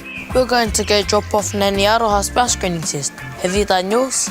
No, this Nena is too young. What anymore, Nena? The agent's just come down. That's you and Papa too. The starting age for the National Bowel Screening Program is now 58. When you turn 58 or 59, you'll be sent a free bowel screening kit every 2 years until you turn 75. Please do it for us. It will come in the mail. Ua ova maleono sefulu tausaga le tautua a le Christian Savings. O le auaunaga e fesoasoani I le galuega a le atua. E ala I le lagolagoina o le fausia o faaletāpuaʻi o mautau faafeagaiga, faapea le faatau, toe faafou o mautau o le galuega. Faafesoataʻi mai le imeli info@christiansavings.co.nz po o le telefoni o iva 5valulua o tolufitu o iva 5valulua o tolufitu. Tātou galulua e faatasi e faalautele le malo o le atua e hiaiaiaiga faapitoa.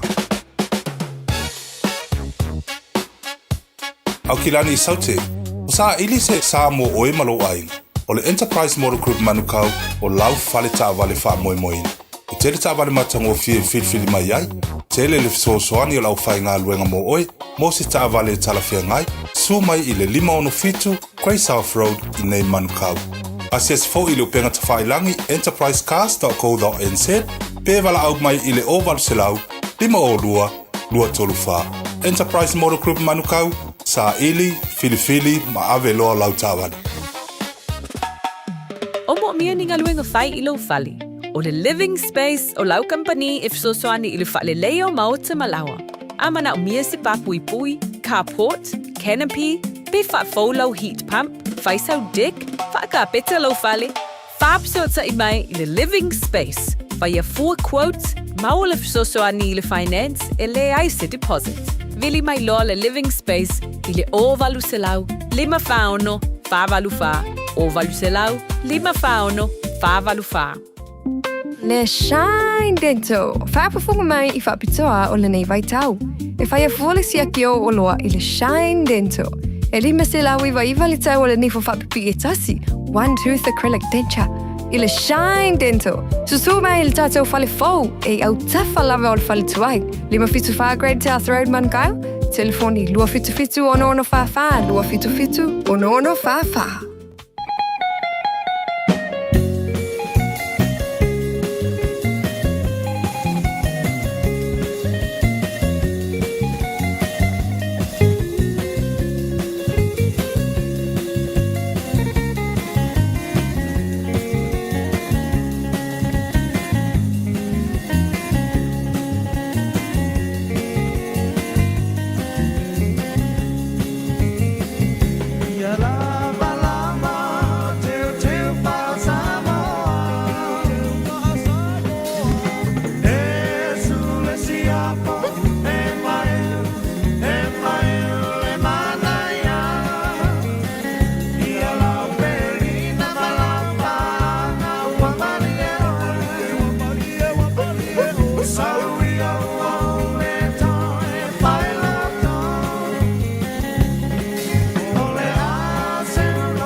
Se fulmal famino jolo jolo tale ole tulla valu fa fi fianga mai 5 stars lava Samoa taru tala mai Samoa fa te fiti fo tala mai Samoa ole nei vai aso pe tale tulla valu I le tai nei ja ole nei foi tai au fi fia ua fa te mai ia le fianga le fai pule Labour Party mangele ja tal no jelo ni so vaenga o tatu walo atu masau ni mo fanga palo tani sila la so fitu o November le fianga alta mai fai pule le maunga leaders o sene a fia mai el tapo kala mele tai malo le se fo modia talo fa vai ya malo so fo mamalengi ma fa talo fa tu pa io sa molo fa long le tai au o comment nei ya tavai le sunga ya tavai o malu lo to what ai sale le malo va tai o il malu lo alo fai la von mo fa no mal taimi ya mole por kala mele nei fo tai fo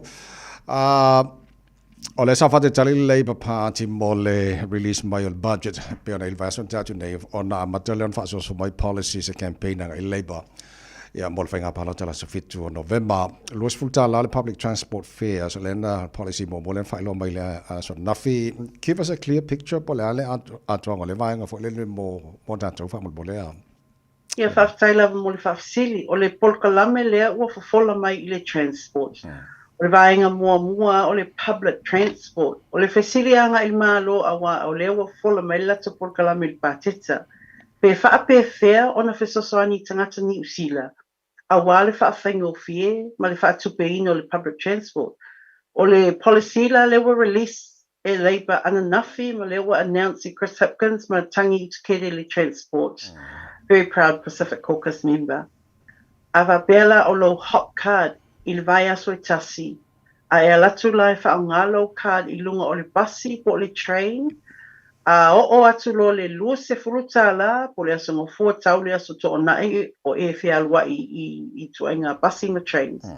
Lona winga, a latu la o e aso ngofua aso lua aso lulu.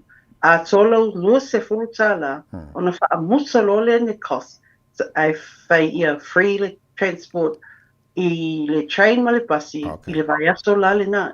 Right. It's every week, Yeah. and it's on your hot card, e koleti ai le information a oi lava I e whaongaina I le basi po le train. Pela por kalame wha ila tupel por kalame. E wha pe whea ona tatongi le nā por kalame, e ona sfuru lima tāla e ave ese mai le National Land Transport por kalame, e wha atupeina la le por kalame lea I le tausanga e tasi. So that's how Labour intends to pay for that, and it's free for awa leo tala no li to teleo o tangata nafi. O isi wha mai e o atulunga le fast furu lima suru fitu sutala I le vai aso la vetasi. Right. Wale po e no public transport. Okay. A few questions here from Molea le Mong of Society mai. Aukilani Wellington and Christchurch Pauio o cities ole for my lus futala isi vanga futala o lalme o lus futala ia cities ia tolu ai futala isi vanga fa bol. Because I tilo la is main centers here in New Zealand. To salauri to telo tangata o le leifo I le infrastructure ia I Aukilani Wellington and Christchurch. Right.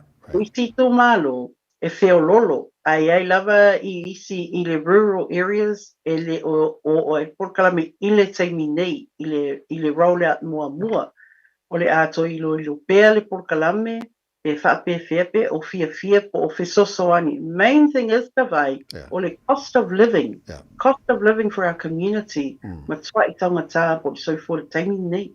Okay. A lo titulo to I Family National for the funds already over subscribed. O le altale Labour il tulanga le Family National. Well, that's a decision that they've made. Just ole ilo ina o por kalame ese. Ole a tonu le sosoani ale malol nei taimi nei. Mo tangata whaingaluenga, mo tangata lo whaongaina, e ole whina pia. E te tau ona whaamalosi au pe whaamalosi por kalame I le public transport. E whaititia le whaongaina o lo ta avale po lo sa. Ai whaatelie lo whaongaina ole public transport. A, if it's cheaper, B, if it's reliable. So I te tonu la o main centers here o Kilani, Wellington, Christchurch, o le a roll out tail polo kalame lea, aso mua you lai lua o lua fitu. Ma lo faftai o lau whionga le pule o le spokesperson por so upo le Labour Party mo vaenga o statistics. O leo titilo atu I swinga le mana o le malo e whaia mo tusinga ingo census. O le alau sila o se vaenga le lei I ene swinga a oi fo e o le a benefitia I swinga pe a ona sui fa mo lea. O le por kalame le wa whaatatia mai ele malo. O loo pia sui le tusinga ingoa. Awa o le taimi nei, tu se ta I lima tausanga o na whailole por kalame le o le tusinga ingoa. O le suinga la le wa whaatatia mai ele malo, o le a whai tausanga umalawa. So every year, an annual census. However, o le suinga tele, ele whape e a toni usila o whai le tusinga ingoa le ai. A tamo whaila ato ia whaile por kalame lea I tausanga uma ai whai tū mālo taitasi. So their sample size, o le ata le wa whaatatia mai, o le sample size ala ato, e le ova tu le lua sela wafe tangata I tū mālo ese. O le papolenga la o mātou, pe whape whea o na koleti le information ngā ile le statistics in awa o le census data, o le tele o por kalame whaonga ai matanga luenga ese. Matanga luenga tau finance, ma across the board. i Ministry of Social Development, i le Ministry o Fale, tusa o le tā ua ia o le information. A wale whainga o Porkalame, whaatupeina o Porkalame. O le polenga le leipa, a whapela e sui i le Porkalame, o le toi whai ala le 5 tausanga, na o le tausanga every year. E whape whela le quality, o le data la le la pick up. Ma o le simia, o le matanga luenga le a soifo malo loina. E whape whea o na whaataatia Porkalame, po ieni suinga Porkalame. A wale tele o tangata temine. O matua e whaitio mai a, o le a fōringa I mea whapea o le doctor's fees. Wa nga I atu se lautala a e fiasiasi atu. O le si. Doi titia a tole vai aso ma le whawai aso whaatalitali le appointment. So, in our view, I le leiba, o lo iai pēni whasilia tili. O le ale ese singa o le Porkalame 5 tausanga o tusinga ingoa, ma le quality o le Porkalame I le annual census.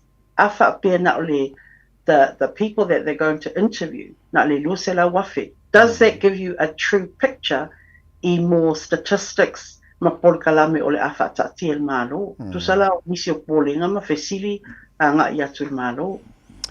Le mangolen o vavatu nei earlier this week na release my candidates are Labour mole palotala sofito November about 72 in there. One of the candidates le numerous food tolu Rakesh Naidu's o le pe foringa mai o lo o faitio mai le minsta o leo and even the consider for o leo. Il awala na ia wia a o le I whailoina lon suafa as a candidate mo le Labour Party I le whainga palota o le ala o silsila e. Yeah, ole stamalola le o Rakesh Naidu, long-serving police officer, I te tonu ale ofiso leo. O lea ua tele whaitionga ale ofiso leo, ma le minista o leo. Talu wai le alunga o le announcement na le ua whai. Ai tusa, o lo o iai pēr o lo ofisilingia Mr. Naidu. Pēsa iai nisi o information po o ni I taua I pisinisi o leo. Sa whailoa, ia o le talo Stama Naidu. Ele ai, he has been very professional. They're very unhappy that o leo watula I mai mo le Labour, and they've asked him a lot of questions. So it's not something that we can comment on I le alunga la mta upu le paulia. O leo wa si I lima Mr. Naidu if ia tūlai. A o le journey la le sa whai, o le ofisa leo man misa leo, o lea wala ua whai suisuenga I le tūlai mai o le candidate. E pule lava le candidate ia I le whaingolanga announcement I lona ngaluenga. That's a matter between them. What we know I te tono le Labour, na whalua ia Rakesh Naidu I le processa a mātou. E o lea wa si I lima se sui, o loo fia tūlai, e se avanoa, is he a good fit? Yeah, ma le normal process that we go through. So, o lea la o tele whaitionga, o le a whaisuisuenga, well, they need to do their job. A whapela e tūla I mai se mea I luma atu, a wātau te leilua. Ia, lona winga. Ia, e whaitali ala, tomo la tau suisuenga. But, on our side, I le Labour, ia, wa fia lava le pāti, o lea o tūla I mai lea sui. Ia, whaima sui tamoe, I te tonu le whainga pālota nei tau sana. Malo whaftai ale maunga. So candidates, o leo titilatu e tolu se fulu new candidates ale Labour leo filfilia fo. O le ale silsila mamao ale te tai recipients, ma le o le ile tu ia yo sui fo ia. And looks like they're very smart and active for lanto le mong. Yeah, we've recognized we've had a few gaps I te tonu ala mātou team, awa maitau ia, in opposition. Like titi alma to team o lo tamu whai pēr ina ia iai skills e lei po o pisinisi po o le in different areas. So it is important that we have a team that reflects New Zealand. Sa paila ia taitai ma sui taitai ia manisi o lunga le New Zealand Council ina ia sa ili tangata ai mai se elena o le skills o le breadth of Aotearoa. E mi whape o tō tele nisi au Kilani, tō tele nisi Wellington, ai misi a tole South Island. So it's really good because we've got some new faces. Iela le vaenga Pacifica o Anai that's been in before, or Anahila that's been in before. Yeah, Maltene leo Henrietta Hunkin Tangaloa. Yeah, Maltene leo Sange Malama. So they're from the South Island. So we need to have very good representation. A wale representative I tato watangati New Zealand. Malo fafte tena lo fanga pole le mangwa Lydia Sosene mo le time de foi tai fo non tre fa manatu le tunu o le fa ya ma fa manatu fo el tar bokala mi radio Samoa fo le e ye swing ol fanga palon tatu sangde e te taua ona mala malama le na yo tatu tangata Samoa le mangwa fa mon mo o le fa ta waina o le wo ye le swinga ele pe o asu tuai sam fai ona e legisla palota o termine legisla ai le o watu I o ngatu o kitopa ona mautinoa ina ia maulo pe palota tu sole fa sisilanga ma I le fa lo fa tai tapai malo fa te tele lo fanga le fa pule le mangwa mo nei tai au ia le lei manuie ia fa vol nei aso mo fu sistemi to e tala noile yo fanga palota la sfito november ia fa tai lava mo lo ua noa ia manuie tele soifua Talanga bale fanga fa pule Labour Party mangele le mangwa Lydia Sosene ya telene vanga tau fo I bona fa fonga le no fa lo mo ta to le fo tai fo na no te fa manatu o swinga na no fanga palota a le sofito November ia fanga palota New Zealand e tau no fo ta le ta to mta pena fa tino la waya te tau e fa la palota ia mai sa le le fanga o le palota to mo re sa mo ta to le tula valu smaila fa fonga ta no tala mai sa mo ne fo tai Usi mai ala whaafofonga o le whaapoponga fo ele nei o talafou mai Samoa. Awina sa mai mo oe e lau leiti o whalongolongo le Radio Samoa. Tasilima iwa tolu amo. O te whatalofo no tātou wasino, whero I fo ele nei a so fau o tala mai Samoa. Ua manuia le sui na whaatua Samoa I le whiriwhiria leo sui o le komitia malo au whaatasi. Lātou te manta I tuina ia te tau o tangata ia a whianga tu mau. For the United Nations Committee on the Rights of Persons with Disabilities. O le whaatonu le whalaptonga le nuanua le alofa, le te maitai le sunga mata whawhatino masunu utumapu, ua vea nei masui o lea komitia malo o whatasi, ma o le teimi mua lea, o sao wha iei Samoa, I to tonu o lea komitia o lo iei sui o isi malo le lalulangi. O le tuina atu mata whawhatino, e whaia iei de whiriwhiringa sa lango malosi e le malo Samoa. Ma o le whaiunga le masino o mati o le tausanga nei, na tuina atu ai le forosanga le sui whaatua o Samoa, ma o le whiriwhiringa o sui o lea komiti. O le soruro le vai so nei na whailo ai e mata whawhatino masunu utumapu, I le upenga ta whailangi le nuanua o le alofa, lona whiriwhiria. O whailo ai mala na whawhitai le malo Samoa, I le langolongo ina o ia ai maise o isi tu tino le malo. Whapea whaalab tu batonga sa ngā lulu e whatasi. Mo le tu ina atu na tangata mo lea whiriwhiringa. Mo walangona airo na whaatau wa ai le langolango wa tu ina atu. Ma ua ia tau tino ai. O le ai a whaia le mesi de sili. Mo le ingoa le tunuu. I rona teimi o le angalu e ai le komitia malo o whatasi. E mata I tuina ai a te tau. O tangata e iai a fianga tu mau. E toru tau sanga le umi o le a veai o ia masui o le a komiti. Wa vea nei se tasi o tamaita I wha masino. O le wha masinonga wha I tu malo e vea masui wha masino. O le wha masinonga maua lunga o whanua masuafa. O le wha masinonga leo talo sanga toi ilo. Po o le wha masinonga apiri. E sue ina aini wha ai unga le wha masinonga o whanua masuafa.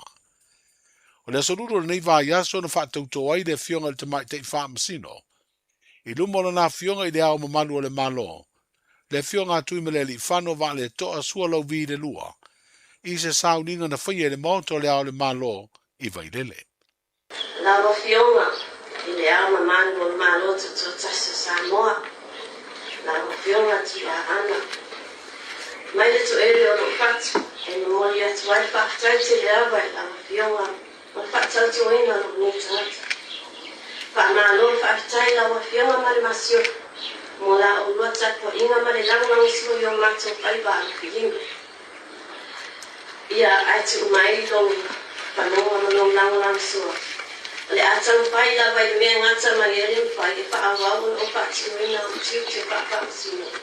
So se pamsilonga Samoa to Sablata Tola.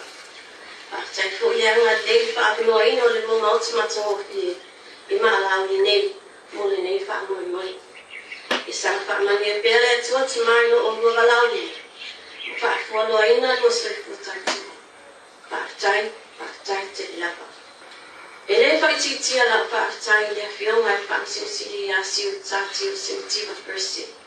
C'è fono sulla mano come si fa, se non la mamma, ma questo là.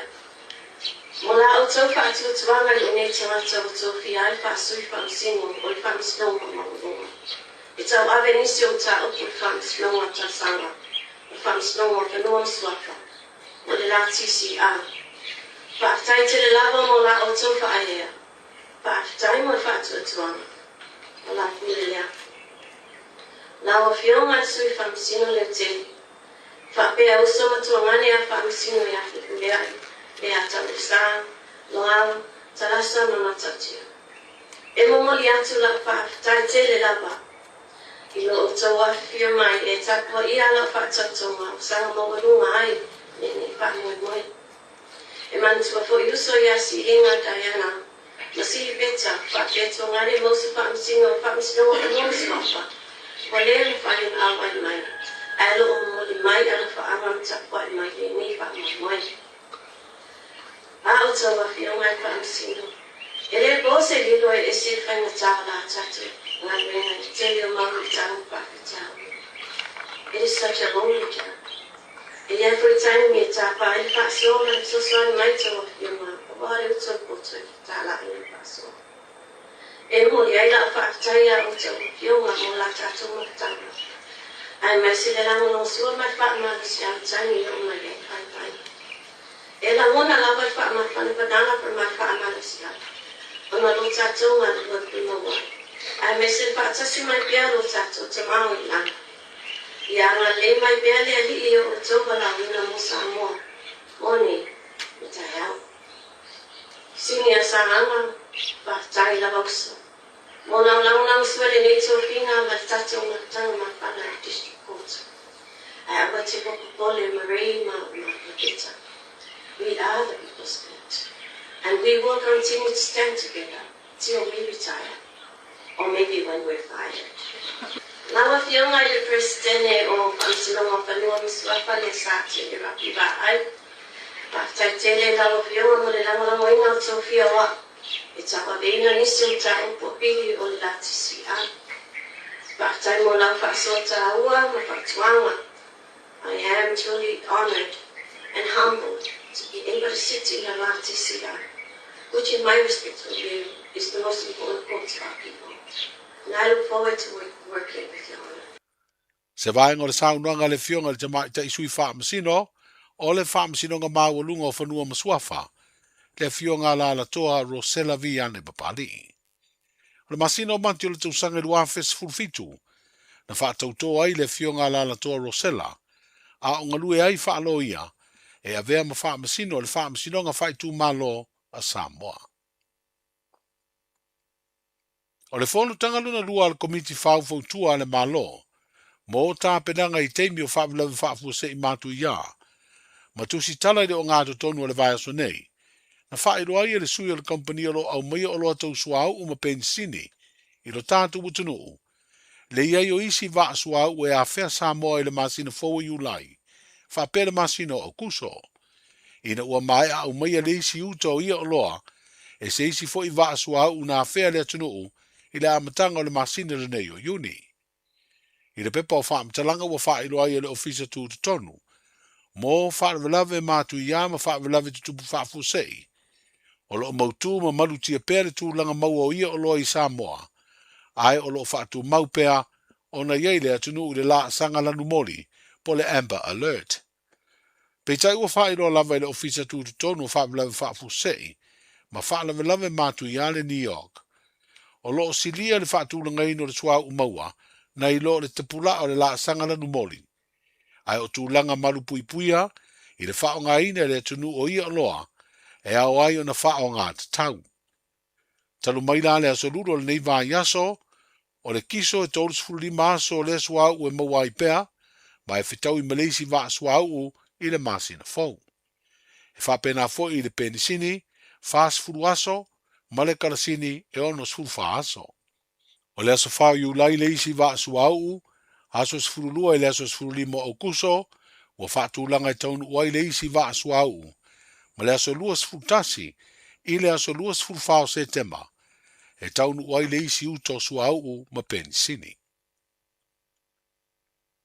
O le pui o ngā sami whaatulafono i no Samoa, mai le whangotaina ni whainga sori tulafono, se ngā luenga tā ua leo lo ofisoswa ni aile malo Farani, e ala i se whainga paanga ma malo New Zealand ma Australia, ai so tanga lava ia whaavao malo lea tunu o ma Samoa, o se isi leo lango malosi a lea malo, i le mata i tuina o ia ngā yo inga sori tulafono, mai le ngata o wha whangota e a whea o ngā sami o Samoa e au noa, ma se whaatananga.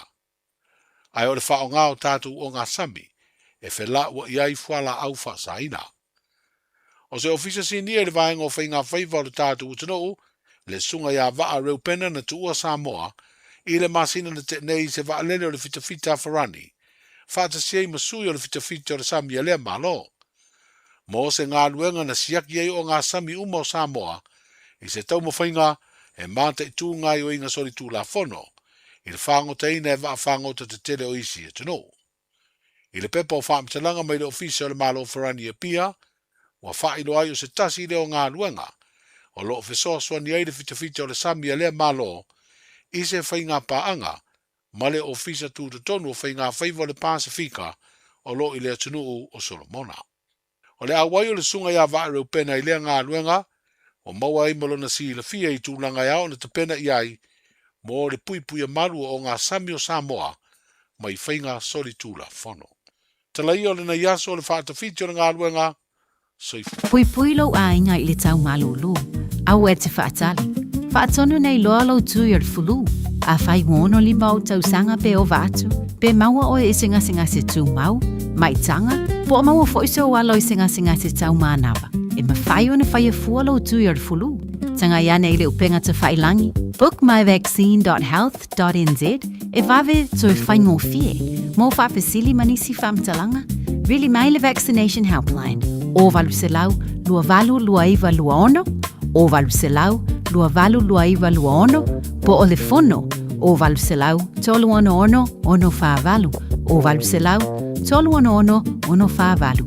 E siri le puipuia na i loa le tonga fitia. Whai nei loa lau tui ar fulu.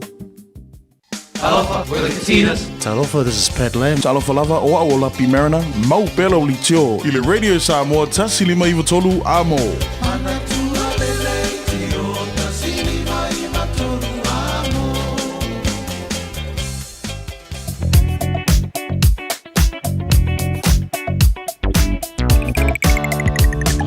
Good morning, drivers. Malo so far with travel nei time la tai au a mai tanto maria mai tai au pisi wala wala le late time pisi utanto le nei tai au anga la tino tu ma faiva fa pena foi bolina to mai la anga nei foi tai au fo travel fa mo ave fa mo to mai ti time ko lo se la wala ma au so na fa sa ina ya lo sai vai nga lo ko se ne fa na mo la tu sa le mulunga wala awala o malava so vainga o kilani fai si poloka ne vanga tai au fa pena foi lunga tado highways au e malanga mai North Shore le o so mai le tu Green Height highways fun mal valu la PC la flow le mai pasi mai Green Height pasi mai fenua Pine before Hobsonville off ramp fa si poloka ne vanga tai au link mai le full valu full ono West Gate la PC la flow le la foi e manaya poloka la Titia Lincoln Road on ramp Jaratula, okay, la PCLF flow around Point Civilian, Western Springs, mga PCI, ole tayo mo tato malangal tawlang kilani city bound furono. Bayan na lai mo mai ne bayan tayo. Afe mai le luas fulu le tunnel. Point Civilian life flow le mai Mayora Road on ramp, block like Titi Lava, fa penafo Dominion Road on ramp, southbound. Pau na bang ale mu mai ne bang tayo pasi mai la wala papa on hang up afel mala vale le los furu ala PCLF flow fa wa me los furu Massey Road on ramp la PCLF flow around Puni Road, off-ramp, and Lemby Drive, on-ramp, Facebook on the Nevang Chama, Linker southbound, Los Fulham, the southbound State Highway 1. Tajolo Malanga, Ile Tablanga Kilani on State Highway 1, myself today, Facebook on Monorail on-ramp. Fiololo Manukawanga, it's Iridangi, Istamaki Road, on-ramp, city-bound, Poloka, High Brook, Tip-Top Corner, Mount Wellington, Ellerslie, Penrose, Oka. Mo mobile tayo Pasiado Green Lane flow delay sa iya pa iltaw lang ayaw kilani tatolo malanga by North Shore tulang Masani Lava Poloka iya pa si may Albany Forest Hill Silverdale Wairau Valley Takapuna North Coast Poloka lunga wala papangal taw lang kilani so lunga lane time na tayo lunga na wala na tayo fa tayo fa lunga click X so awin na try tato ni poti lunga wala. It's simple, it's quick.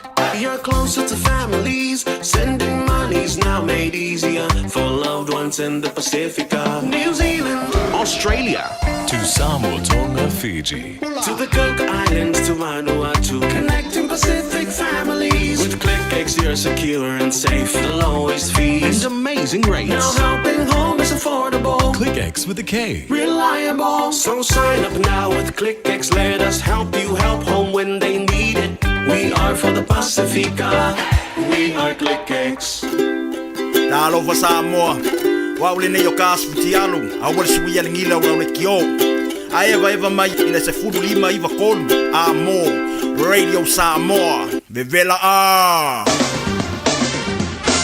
Vevela America Samoa a New Zealand wa makua ai a la po ale malu le ai malo guess. Fu tialu mai ngala tamale nei. Ile tala o le tau wawatu lua se fulu ma le tolu wa iai le vevela po le mafanfana le e Samoa. Wa te ala iwa Samoa e tu mawinga awa o le tau le atunuu. Iai le taimi e pa ua timo ni so vaenga o Samoa le soilang le leifo ini so vaenga o le leifo iaso tofi. Wawatu lua se fulu ma 2 Celsius ma runga na le vevela le e Samoa le ne iaso. Lua se fulu ma 5 lona mawalalo. No fulu vevela o Samoa i whai numero i lua se fulu valu lua se fitu or even 29. Lai manga ia no winga lau mana ia wala ngale fa mai maru yor kwa lo maru wal tai ha ma le fiafi e sabo so ole tulanga na ia to fa talo fa pa angal talo kalame Samoa ma America Samoa no Facebook ma YouTube ro Samoa fa pena fo ile FM 106.1 in Samoa malo laba ia le so fo maria ne fo tai ha fo Ile baba ya tu le tau e Australia fa talo fa pa angal talo kalame so sa Australia kira e mate malo lava se fo maria nei tai house futasilo ile malo lui Canberra le boa o Australia we got the tau Canberra le so wala fa solo na awa lang le ni so time is for fitu mo wala malo lu fa mawina mo la mo Canberra le so fa talo fa malo la no tatu mafuta so sa Melbourne nei tai fa si malo lu ka iva o ile malo lu nei va o tai house Winga fa mawina le tau mo Melbourne fa sona awa lang le leni so time is full balu malunga le malu fa mawina mo Melbourne ile nei fo ia so tofi le mamalo le tunu ala papa au sini Australia malo se fo mori le nei fo tai au va tu full limo ile malu le ea le nei va o le tai au fo awa pa una e wanga ni so time lang le nei fo ni so time lo so tasi le malunga ma fa fa mawina mo sini Australia le nei fo ia tofi Brisbane Australia malo se fo mori le nei tai au full wono Olo ile malu lune ne vai ngore tai fo wing o le tau fa sona awa pa unai wanga ni so taimi lang le leifo ni so taimi lo su tolu mo donga na le vela fa mawina mo Brisbane nei fo yaso sful falo ile malu lu le ai Perth Australia telefoni ni so pa angal tara kala me fa tala fo mai Perth Australia malo si fu ala pa uti munga mo tau ile nei fo yaso su fitu mo le malu lu fa mawina mo Perth Australia nei fo yaso so ol telena vai nga Australia mal tulango ile tau fa mawina mo le nei fo ia se fo tato here tama ki makaura wa kilani no fanga fa salanga Radio Samoa ono lo ile malu lu nei va ngona tai ava va tu oka kwa audi le fo ile susulu mai ngi la ale malu lu so ka fe to ba winga langi le le tau le so sfulu di ma ole manu ngana malu lu fa mawina mo au kilani ya mo le ne stofi tai au pe au dia la fa so awa lang de le tau sfulu ono mo ngana malu lu fa mawina mo le so tai au ole venga on tu awa lang de le sto nai fa so awa lang de le sa fa pena fu da so fu mala so lulu ora vai so do mana ya tu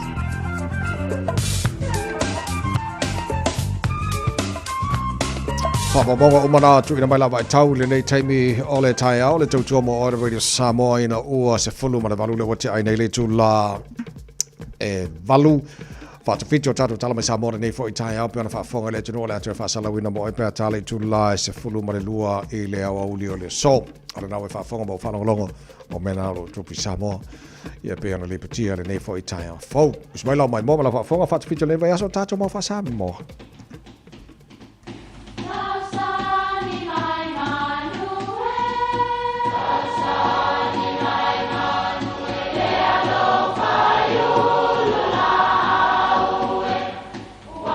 E o whanga manu i ululu o la au, awa e whawhanga i funga o la au. A o le tangata, e whawhanga i upu matala. O le mawhileo o alanga upu mamuanga ngana Samoa maona whaapongai, e a fua i lona si o mianga. O lona lea sao i le whaatufunganga o le iloa whaale aso, mai le tautua se ia o ina pule. O alanga upu mamuanga ngana, ua lanto mamanuina le tō whamanino a Samoa, mana tua fo'i, e tāo fitau muli le atunu. O ie o tini o le tausala. Tasi ia tonga tāua i le whaipoiponga wha Samoa. A whapea o le whaipoiponga na sii se whale tautu o tula whale le tausala. E tau tapa tini le aso e whae ti ai le awalum.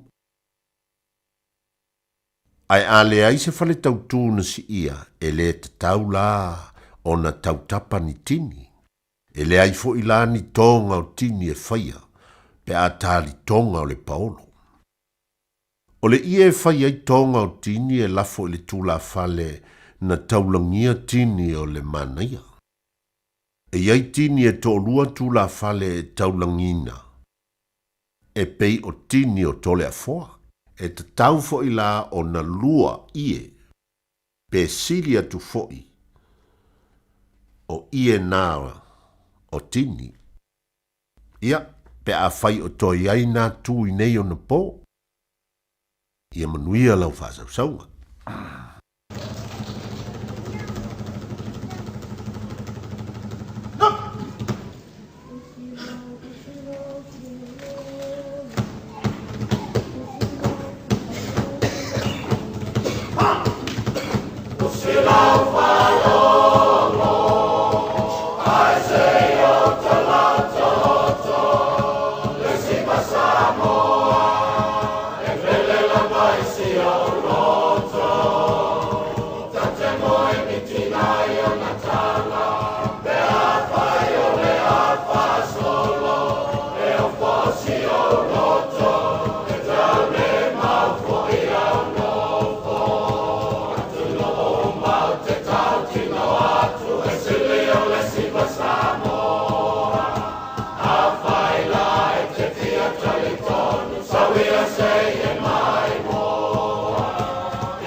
fa o to finga le tau tala ma eselo fia whanonga le breakfast le Radio Samoa o te maa ona. Gynecological cancers can be silent. You shouldn't be. Learn more by visiting thepowerofknowing.co.nz. If you're unsure or concerned, speak to your healthcare professional. E le te tau ia oe una nā tia a fianga o le ka nesa o tutunga sa o te maitai. Mo le sila fia atili, a siasi i le powerofknowing.co.nz. A whai o e popole pe le mautinoa, tala noe lau fo mai. GlaxoSmithKline New Zealand Limited, Auckland. Oso. Son, fe o kausinga iau makari i la manga iau lau ka vali fou. A voi a musho uso. Bye. On Enterprise Motor Group man ka. Wa uso yai kaya wangi. Le yang whakamoe lau whainga duenga. Ai o akure a fia wa show lau ka mai lunga lau wala. Pa wa koinga ka vale. Piki apu SUV, van. So koinga ka vale ha. O fe cover. O le lima ongo fiku Great South Road man ka.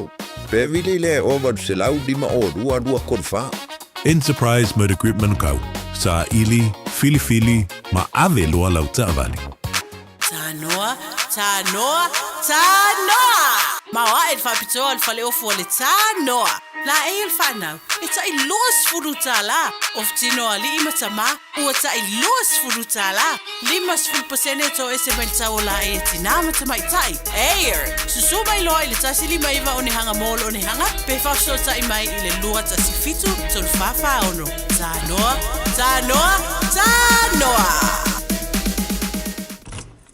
Ua taunu umai Loretta I le fale, I le te au le tasi I le vaveau. No leka, o fia sa ai. O le wakare kasi le vaveau whakoa e kaungu umai le fale. Inga e whai mei nge kaungu umai le ongo, o fia sa ai. Sa uia le fale mai malo uso, e ke rofo e cancer skenge ai le wa e mai foi. Ngo vili whakoru aku, mai sanga le kari ai lau California. Si e kilo nge foi mi skolunga e vili mai lea. Ia ola o momoe mori mangawa si au whangau. Ia ole foi ele ingi lancho kamaiki. Sole, ole kasi le lua le kolu lo pepelo. O koe o mi foi au masingi wha mo kupe. Wha mole, ioe, wha maangano mai au. Ua o manga mia safsasoangi. Ua mawai ni maasina, sa ili Loretta safsasoani I le mapu mai services. Ua amatau na wha solo manuia le ainga o Loretta. Ma lo lava Loretta, wo vai ele swinga le lei o si o tātou ainga. Whaaftai mo whaataunga, ma le tongina o a tātou pili. Whaafetai mo le fsasoani mai a mapu mai a, ma le alofa o le atua. Wo maua le fsasoani e whafoa ilo whaafita auli, o le taalo I masini poka. Veli le mapu mai a, o walu salau lua tase lua. O valu salau lua tase lua. I love you, husband. Tau moi rere sa mo le taimi o le porkala me tua ele.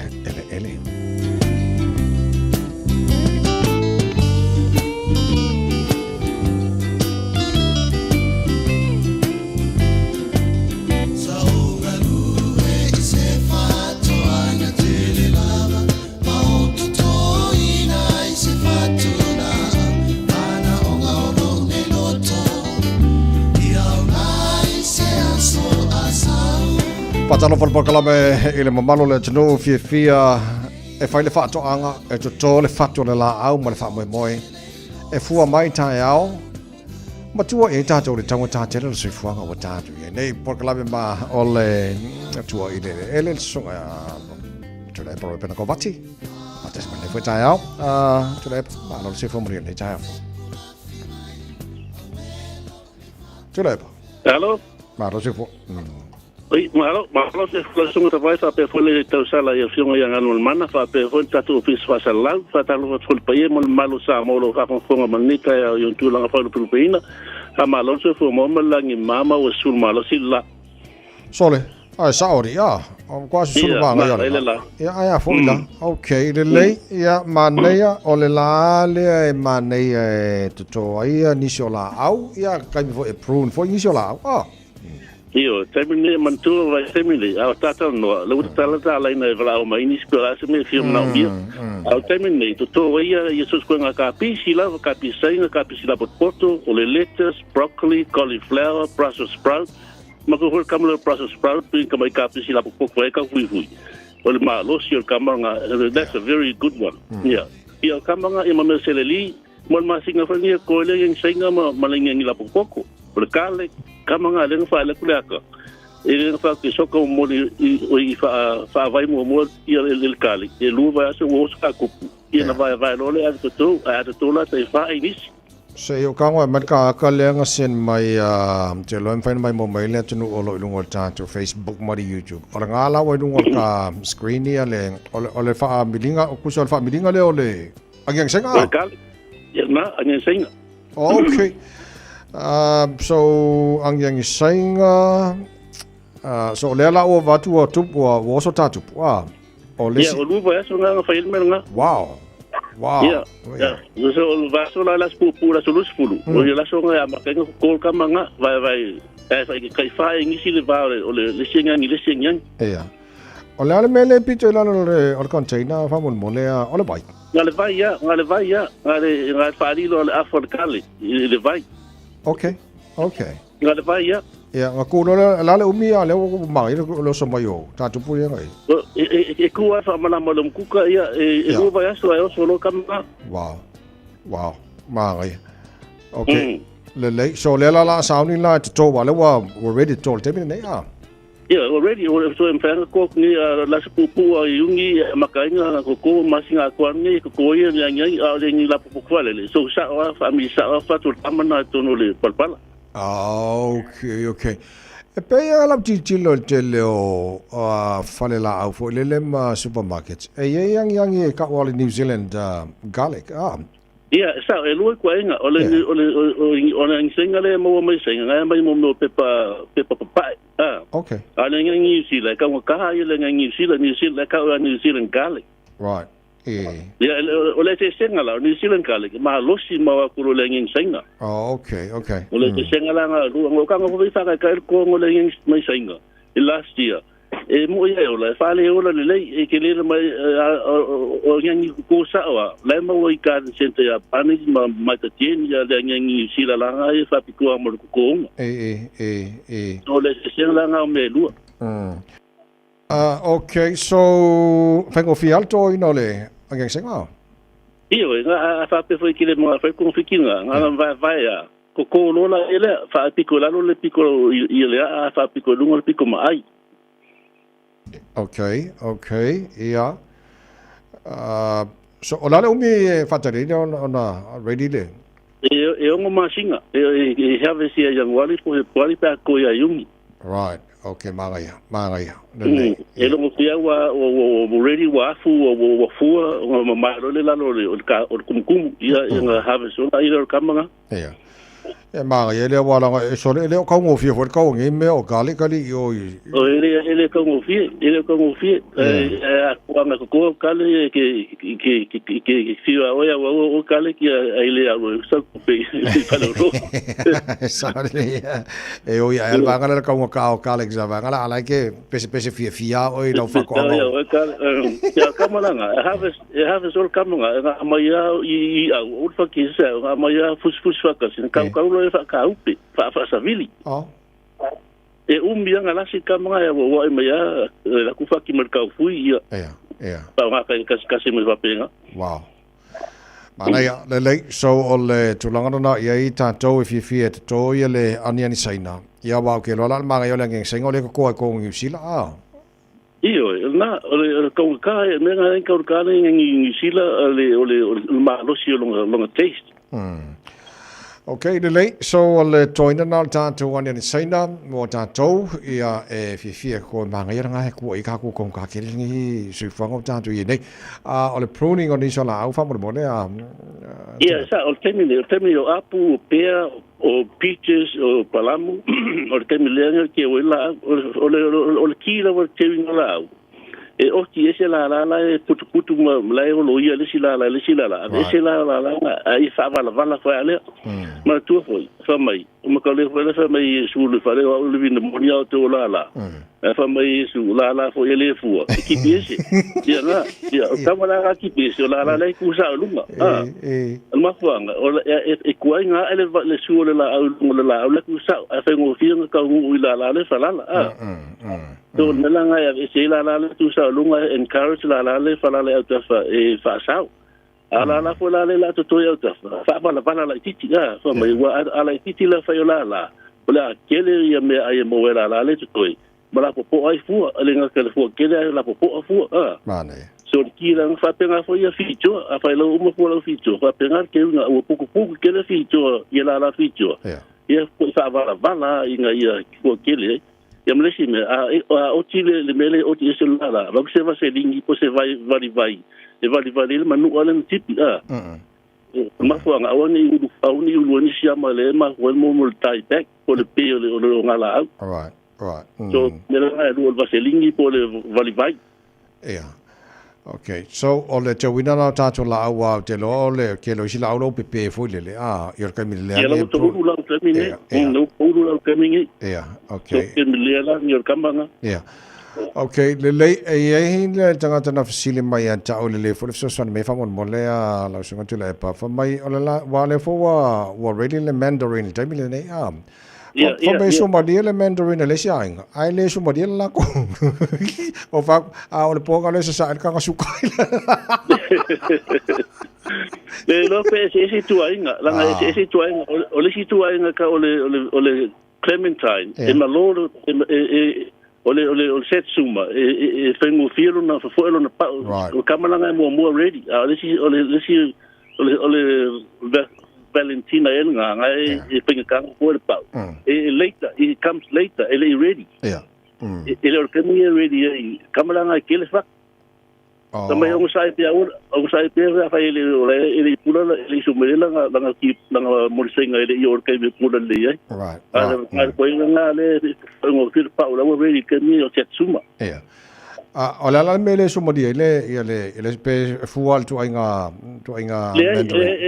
era resumo di ele ready ka pula le okay pula le okay le eso mo dia le menri la e lu ko inga ready va ver kemi ale si o ma ku yum dia la ko ready okay ele la o sa ele se pula le ka manga sumo di lo nga o sa ma ko nga lu ka le sa pe o le spring sa Zape fa. Mas si menga ka fruit tree. Mga ambia ile fa tenga lo nga wakela ko mo força ma.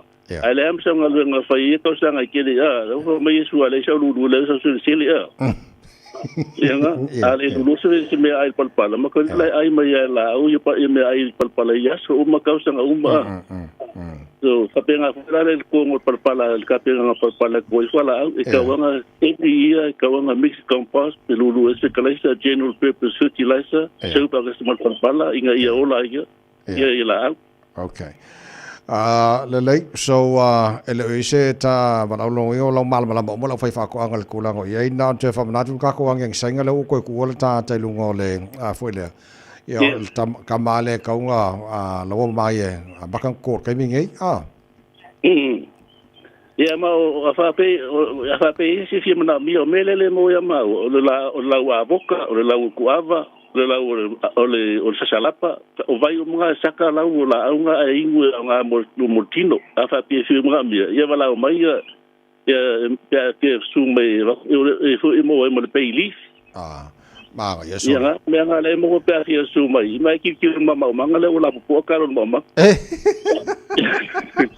mana o telo la au ye saka faile inu o telo e kiwa ya telo nga singa o sasalapa o kiwa fo le kanesa fo me nga mo kanesa lau mango so ya nga mo ko mo o le diabetes sorry ya o si lau ya nga so se me la ma ko le fo ke mi la le lau ya nga mo tinu pa mai to mo ti yes okay malo fa time molta por kala mel nei ta isi se vai fa molta por kala mel nei ta fo la se po fa malo si mo telefone sa lo to ma so la titiata vai ai sasa la sasa mo ko Okay, lo, walo ka basa fe sa fa be fa pe ave por la mesa wa I mean fa ya. Aquí o fa ka ku spai, so ma tu se va ta fa mai. A o tu sa sa fa to no malo teli e moniti na termine. Ai sa o no no le te mulmulia. Ma lo va tai mol proclam nei tai mo rile nei aso lo songa. E va tai fa se foi. Le songa te le pro pen ko fati mal tar proclam tua ile le foi tai o fo. E no just full on minuto lo tale o le tulai vole fa fonga le proclam malo le tai au. Nei stofis futa se aso junior tar ko lo wa fe lo se fulu mo le ono nai mato o mo la vamta to boli to mai sila o tai o se le mo. Se fa savala ila ma o pele e lagona o le alofa pe ata te a ese o le taimi malauta o le lou malefuata ar utie pele ilo uaga ar utie la umana mea se mea aliuvare o le pele ai upuesea sugamate la utupua o te leta uatua o le lao etasi e lua lanu o lona fua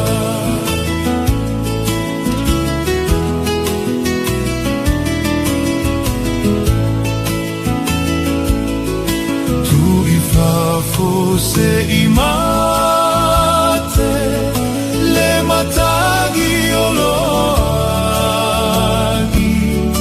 le matagi ua toga pe agi o se lai ai fatu o sa uteu e fai maute o le alofa e te toe mana tua ita malata ua masaninga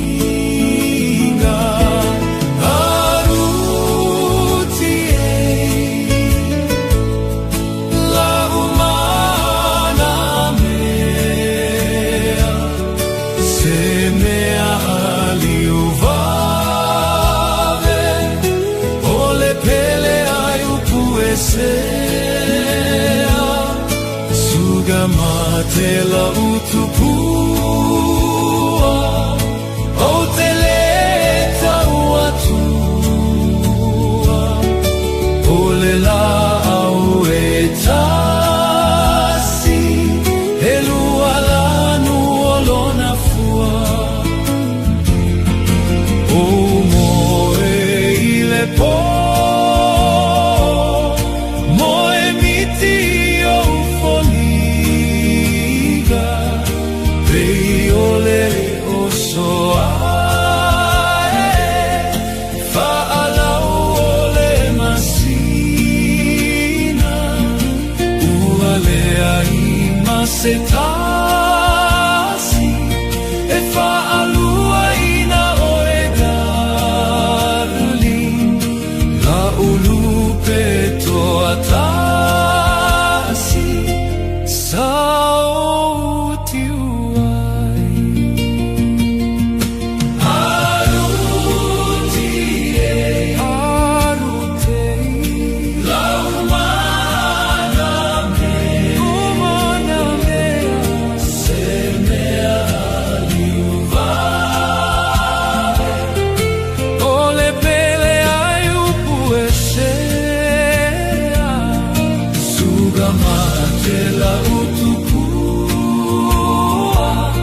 Eva mali pese. Malo le whaafongafonga Samoa. Malo fo ile va ile musika. Radio Samoa #1 New Zealand akoa. Simpson.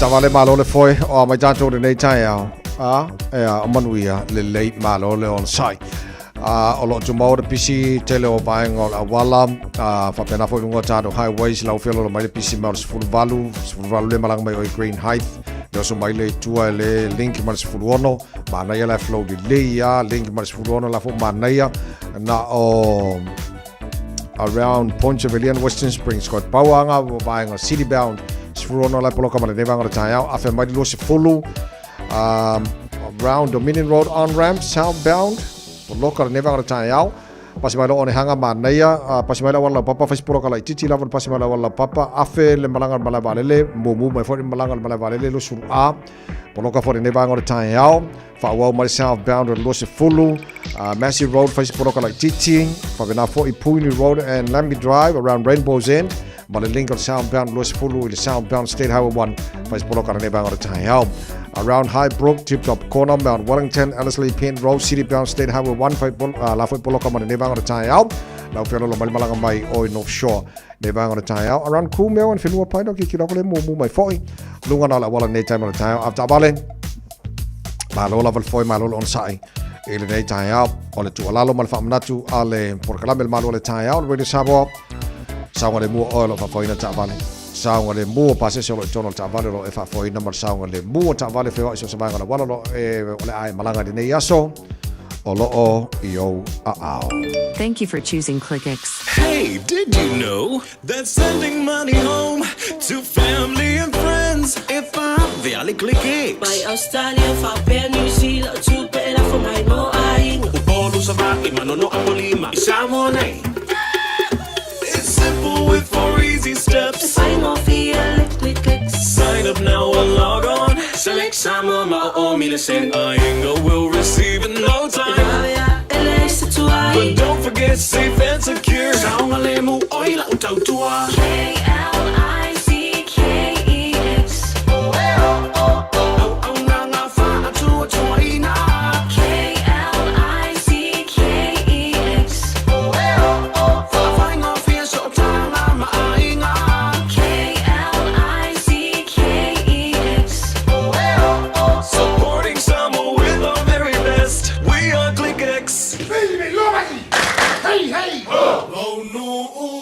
Samoa wai la le le le vasa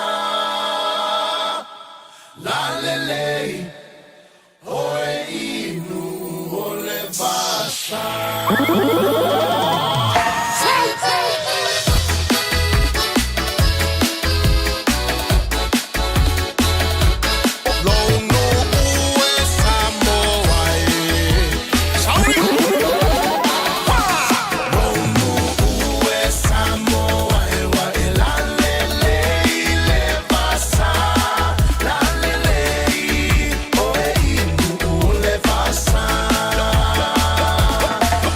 Tell me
feel it in Samoa ya mala mala maleta ina le sua le palua va male sulla tonga ya manatua utupula ngatala voine ya so semana ufa ali ali malu ya tile fa Samoa wana ole nanu fa mole mole so tay feel malu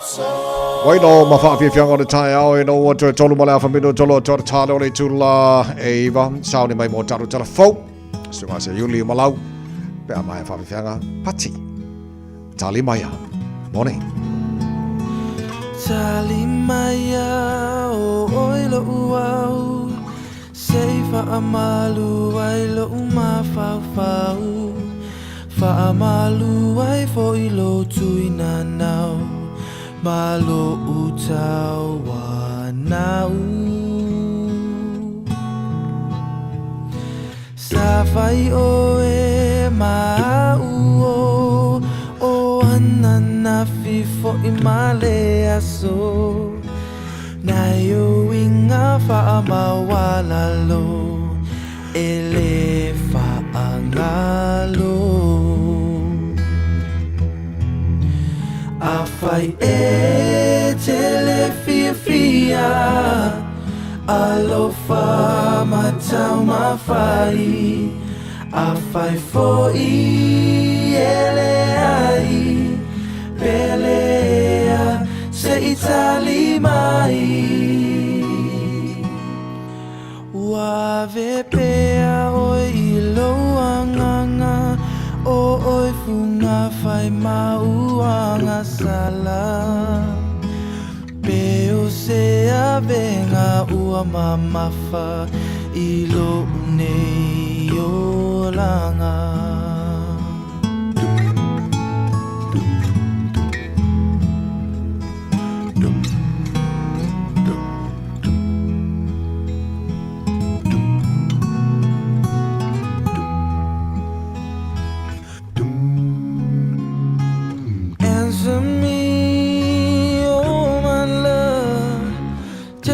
Sin that I've been guilty of Tell me how I came to lose your love Please answer me, my love You were mine yesterday I believe that love was here to stay Won't you tell me where I've gone astray Please answer me, my love. Oh,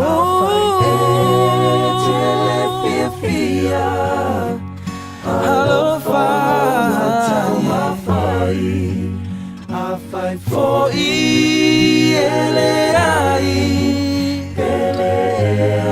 say Itali mai. Wave plea o ilo anganga anganga fai mauanga sala Eo se avenga ua mamafa ilo unei o langa Eo se avenga ua mamafa ilo unei o langa Ilo unei o langa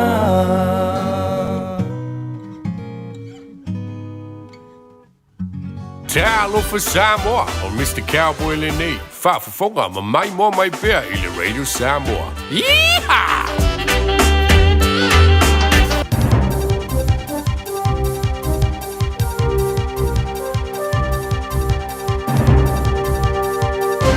Tau Maria, tana ni mai out here on New Zealand. Wala fa funga mai. O tau tino le pati o le Labour, a whai a whiriwhiria le si whai ngā malo o le ala tō wha tapula aina e tutongi o pasi no whaafhi ma wa ala o pasi se. I le lua se fulu tāla le vai aso. I tāulanga au tū a se fulu tāla i so se vai ngole tunu. O ana ingo wha tino mo le tapula a o tutongi o pasi se.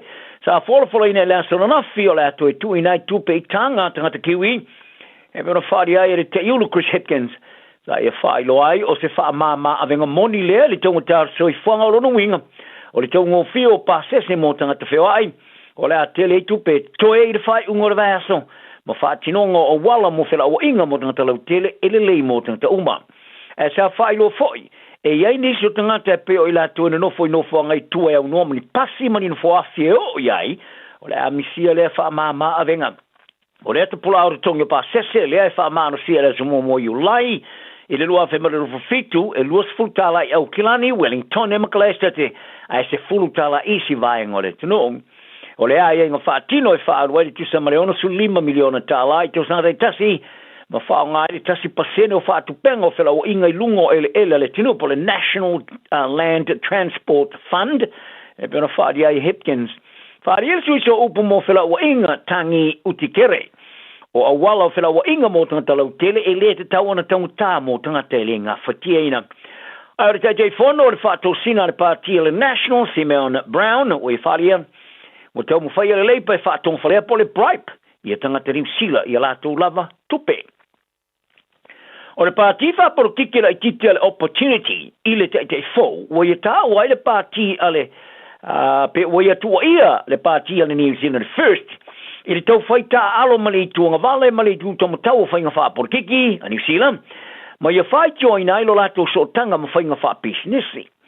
I le whātau tanoanga ma le porkala me le 30 Mangayan Espana, a le leitio New Zealand. O whātatia i le tamate te ulo le pāti, ki le Wong, i le manoa o le opportunity, o se pāti e whaia i le whai unga mos whainga mala por Kingmaker. E pēna whaia mai le pāti le New Zealand First i whainga palo ta ua mawai. O le te ulo le New Zealand First of our Vastamane Winston Peters, e mawa e tele sona le leimala na pāti i le whainga, ma awa iei whainga malo i le tele o teimi, e pēna whaali ai e Wong. Ai o se whesiri wala ngai, pe o le a tonu se mea le ua whaia Peters mo ni sila, a tu mau lava le mau tonu inisi o whawhita au di tele. Whaali e Wong i lona manatu, o lo ta alo e Peters i le anga vale ma le tomu tau malona ngona i le o tau tua i naitanga te New Zealand. O vea le New Zealand First ma tau filima i ngā solonga iluma. Ai o lana pāti, o le a vea ma vai pensini i le anga i le lumanai. I le mautinoa lea, o whaatino e pāti le National ma le leipa i tau tinonga mo le anga iluma pe a whai. O lana pāti, e ilo aise whai ngā malo e whaatuina. I le sai li lingo na ngona muli nea le leitua ni sila ale RNZ Read Research Poll, ia mati, e na o le lua pasene i a le langolangoina o le opportunity. Mai mna o mia i le teleatu o se langolango ina i au siari sili ma le 5% o le whawasengana. E mana o mia e mawhai ona maua no fua le pāle meneo no lea. Ma se no fua mai se tu malo wha palo te tau vai. Whaari e Wong a whai e mawhai ai o lona pātia le mana o ngā rurue ma le leipa ai po le National i se whai ngā malo. O Peters wa lau lo tele ai i le ave ma Kingmaker i whai ngā malo o mawai e au fiai ma le whai ngā malo o yenei. O le a whai se lato whelo inga ma tangata sa moa iau Kilani le sulus fulu o le masina nei. E o fwoi pai lato wa lelele alo e le whasala ina le whaulu whale mai o mea ai au no ma le whalau iloina. E tō tolu e pai lati sa whasala ina le tai whasala u tala ina o tom whai e whaulu whale mai mea ai au noa ma le whailoina ma le wale le whavau malo iau Kilani. E se tu singa rungo o wala so te ingalo tele sa to e wha manato ai le matanga rungo business au tu, Ministry of Primary Industries, i tangata, e le ai lava si tangata e se mai ai le whatinonga. O tu la fono le te pola mo le pui ngor si o mianga o whatoanga ma meo le ni sila. Ta wai o le kei whau sasongi le malai vale o ingoa ia Sophie. Sa ia sasongi ina ia pailate to tolu tu tonu na masina. O tau a vea ia mea ai le whailo ina. O mea ai sa maua e te whau e au fia sala ki whala au, whai pula male, sa ngisi moa. Ta waere matanga ruenga so se mea ngau sia mai la au te toa, ano man fasi ai po la au e au lava. Ona whailo ai nei sila nei, o nei masani ai o ia vaenga, e maua lunga tele sila matia re whaon whaawala mai ai un inseti, e tawala mai ini mea ai, ma o loe ngau sia mai mea ola ma la au. Whaaria re sui so upa matanga ruenga, whaau popo ia i le mata ina telo ne ngā rue ngā Sophie le masina, o le sisongi nai o pingaki ma se lau whai. I tu tono se tanga o le ofo se pāsese na te le whai loina. Nei pai la te a vālele ma le pāsese sa tau whai whasala ina le whasala o tā la. E si li poti fōu whai loa e tangata kiwi e fōringa mai o te le atu le tilo ia saina o se wō. Nei lo le United States o Amerika mos te mua mua i tono se furu tau sanga. O le sa ililingo o la ngona whaale taustanga i le tiro lea i tangata Asia o le lua whemare furono po le Perceptions of Asian People 2026 sa whaia le whaavaya Asia New Zealand Foundation i lea salulu lea sa mawai o whaamatalanga anga ia saina ua mawhana tanu mai sa ililingo o la ngona muri atu sa whaia i se tilo i ai whaale wō o si tia mai le 2% sa ia i le fase 4%. Au le teimi la whailea, o whamatalanga e whaianga i a Amerika o matua i maruluina. E le tilo i ai whaale wo o matua i pasi lalo ma le ona sutas pasene sa iai i le tos fuluiva pasene. O whailo ai fo, tangata ni sila o whaawa ona vaaya i a pani o se wo wa valalata ni sila i a sia, se unga e tu mau e le sui e telu mai le fasili sa urai fasilingi aina i le lua afese funman fitu. Singapore, Filipina, Korea Saute, o tilo e oisi o tunu a sio ni wola ata la te tele ni sila pe ona ta wai le lipoti. E le tau whaingo le lipoti o ta wai o no le tele atolu i tau le rangi o yenei o tilo e ni sila moniana wo. O le wha tuanga i maro si anga whai tulangi pe o ia pani in tia in delicious. A saina ma Australia o sitia, a o se wha tuanga i a Amerika o wha wawana palasi. O le wha tonu ma le li professor so tanga wha wau malo o le no fuanga Moses Wenga i fuanga wha tino, po le Center for Strategic Studies i le University of Victoria, Wellington, David Cabey. Wi whalia o li ungo le whaali ngolangona e le o wha te iai. I ta longa stamata alo la kapisa mo engelani, wali potia le tua ia le au fia i se vevesi sali le mai, i se kalapu. Sa au fia i mara kapteno le au kirikite engelani a Ben Stokes, mara isi tamata alo engelani Gus Atkinson, ma ua lama tia ai le tolopu mai le talonga fai taurielo na lua ma ni sila o no le solio tu unga le au. O Stokes sa whanau ni sila nei, wa ngia foi inisio li poti e whaona whamawai mai ono whaona whamawai ono le vevesi. Sa whaari ai le whaona whaatono le kirikite engelani mo Wales, o le ato o lua sa awai se vevesi ma se tamata alo laka pira va vea o Samina. Le whaato iloloino le Black Caps and New Zealand no whanga le kirikite engelani Lords lea, le aso sa. Ta wai o lo latu ta paina ni so whaamtalanga i le vesi, ma le wholoino le au mo le talonga whaavau malo lona lua, o le a whaelo stimi vave. Ai tu sa malili poti al vanga o tala ale thetimes.com. E teli tonu le tamata alo le kalapula kapia Saracens, sa awai le vesi ma Stokes ma Atkinson, o tutoa au vaa e rusu testo sanga. O le tamatino maurunga le ono futu lima inisi se lau luas fulu lima kilo kalama le mamafa, o se vaenga le por kalame o tama ya tina ina al kalapo le Saracens po le Academy, mai le teminei e le ita alo lava il au numero tassi al kalapu. Ai la sari po tia foi le lo minga ale the sun, o le tama sa mo sa ete tununga sa ia mo lia i se tui, i nei tama inglani a o samina la tu manu malo iani sila. Ai nei lo le vea o seisio le tolua, ai la vea se kulaki, e pui nei tama ta alo, e pena sa mo mi ai filo e su i ai manoa, e pena li po tia ai. O le talonga fai teoria lo na lua inglani mani sila fai la sufitu le masina nei uni. O le aloka piliti le West Tigers wana nau e toe awina mai Israel Folau le tamarasanga le NRL. A ele i le asa whata pula e tos fulo iuni a pitai. E aona la to whata tunuina le komisio le aloka piliti Australia o se tu aingo tangata le ai maramia. Ele aloka piliti. Ele mai airs fulo on tausanga e reo toe te alo le NRL. O tilo e Folau e toe te liu li talonga au te tosu tolu e tosu marfito tausanga al matua. Le butia ele le tio le Radio 2GB. O le asui mo mo la kapia le Wallabies ma le Kangaroos Australia. O no e toi te liu le kapili ki morka la po le West Tigers. Sa sota ia pule le kalapu ele o le stos fulo yuni le fat pula pe tai o komisio le kapili ki Australia o ave ne ma fala vela ma le temi o mana oi folau e te li o le talonga o pilo sili atu ona leanga pe atil kilo le nganu ngalu o le lango o maua le tamata alo liki mua ya Kane Evans ina o mai ona ia faalia da matanga le vacineira por kalama le 100% footy ale televisi iva o ia kei o se mata upe male ale pe ona faalia e se mori maule vai ngotala ale 9.com.au o folau sa ali ma yeni vevesi temi o tona ile na kapia Australia ina o ia faalia ilungo o wala so tenga lo tele o le malaia o fatente mai mo tanga kei o le tolu o folau o le tamate sa mo New Zealand sa lau no tele neti polo silver ferns New Zealand solo naima Maria Tutaya tala na ne aso ya ile ngamalu ya toe mai maria lo waso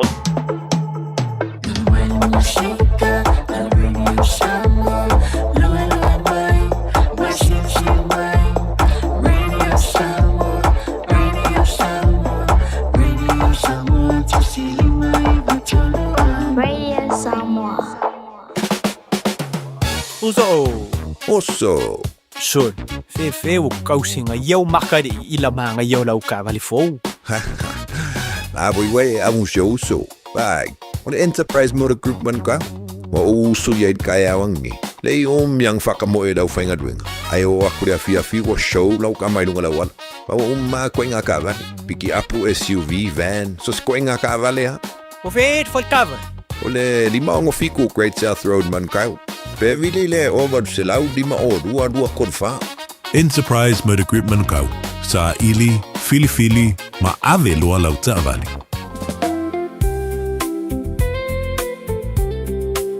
Ua over maliono sfulu tau sangal tau tua al Christian Savings. O le au nanga soso ani linga luenga alia tua.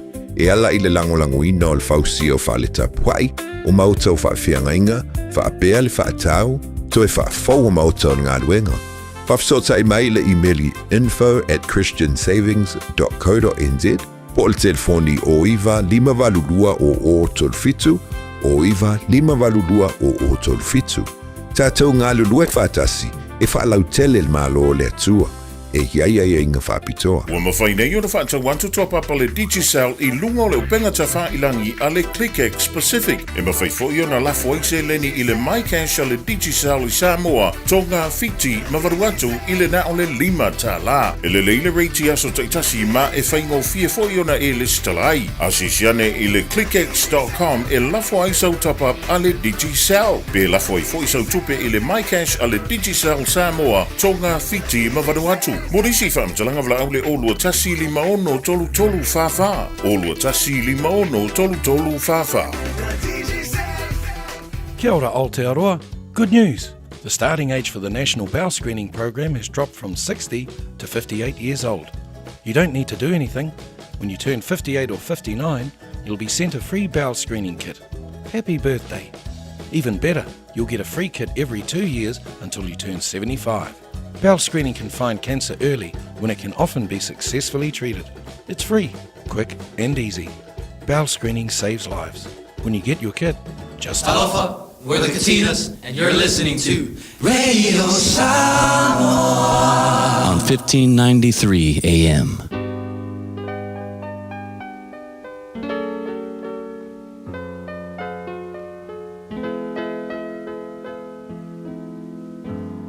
Faitauina le upo le poto no le tautua matavela linga Fusi and Sons Funeral Services I Mangele ma Samoa. I taimi o mawhatianga ma whaanoanoanga ona o le maliu.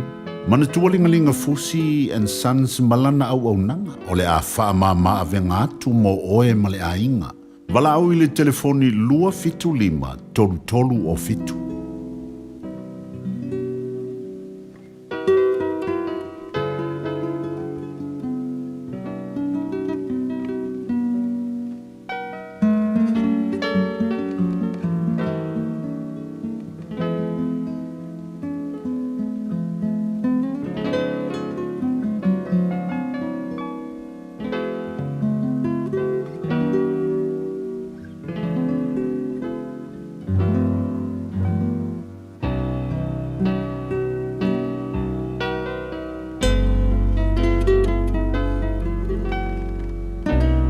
fata o to lona matau po se fulu maratasi.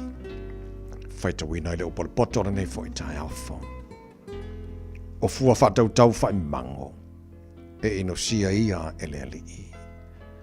A ole maa e fua ai ato toa o lona le fia.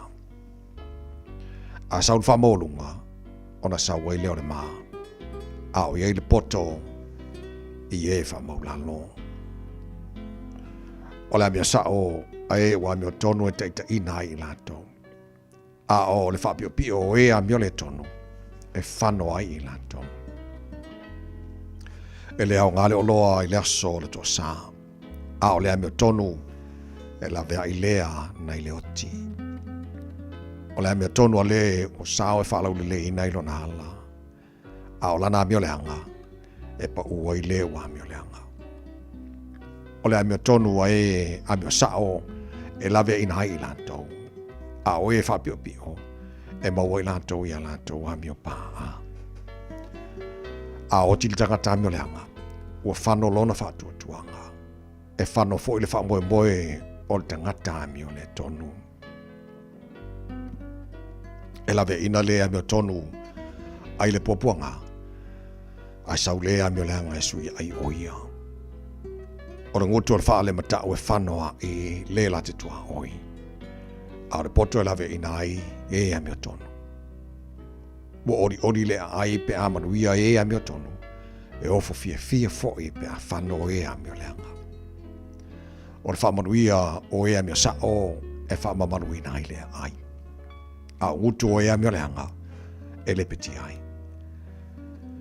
O le isona mafau na te ino i le la te tua oi. A ua whaalolongo le tangata mafau. O le whealua e mawhi ave ai. Na te whaali upu whaalilo.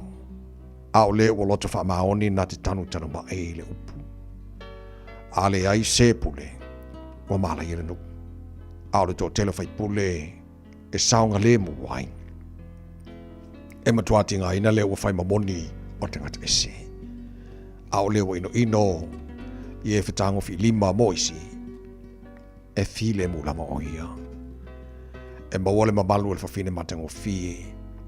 Au tane malolosi e mawale o loa. O tangata alofa wanga le lei o ia ia te lava. Au leo sawa. Na te whatinga ina lona lava tino. O lea mio leanga wa whai e ia le ngaruenga pepelo. Au le tuto le mio tonu. E ia te ia le tau i wha maoni. E pei o nai u o le mio tonu i le ola. E whapea fo i leo tau sisi i le leanga, e u lea i lona lava hoti. Waino sia le li e o whapea pi o lato loto. Au e o sawa lato wamio, e fia i ai o ia. E tango le lima i le lima, ai le whasau ina le wamio leanga. Al whanaua i amio tonu, e sao i lato. O le mama auro i le isu o le pua a o le whawhine la le leile o te amane mawhawhau. O le mana o ea mio tonu o na ona le leilea. A al whātua tuanga o ea mio leanga. Wa i ulea le tosa. O ia i le na te whaasala winana mea. Ai atili ai ona mau mea. O ia i fo i le o tau fiana mea sili i le mea o te tauai. Ai mati vai o ia. E whātamau ai ngai nal tangata matamau. O ia fo i o le whaasusui nisi. E whaasusui na lava o ia. O le na tau fia saito e fitu uina o ia le nuku. Ai ei le whamonu i lunga o le ulu. O le na te whatau ina mai ai.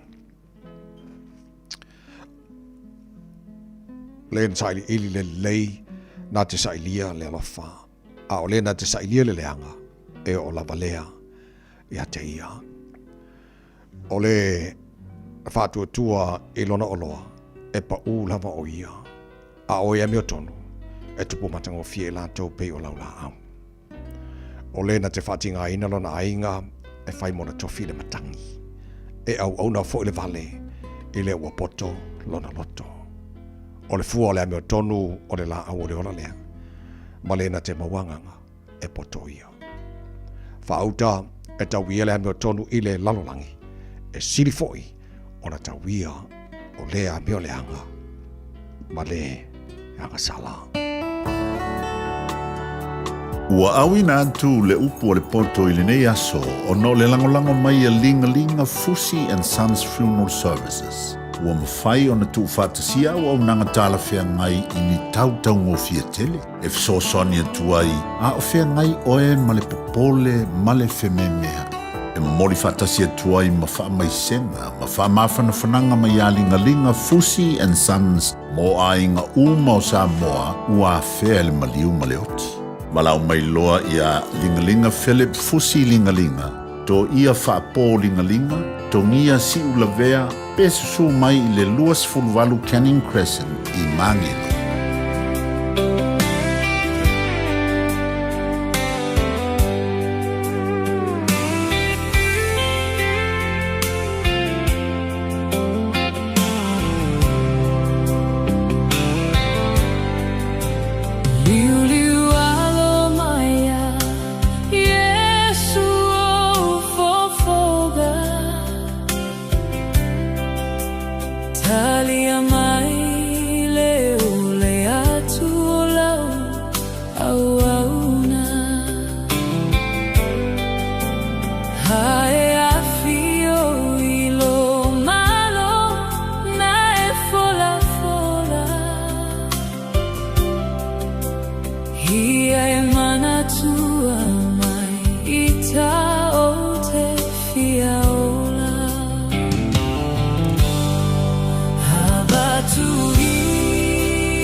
Taraflava o David Tua le nei o lo e whaafonga mai pia i le Radio Samoa. Tasi lima i watolu a mo Samoa i manuia lau whaafonga ma lau whaasausaunga.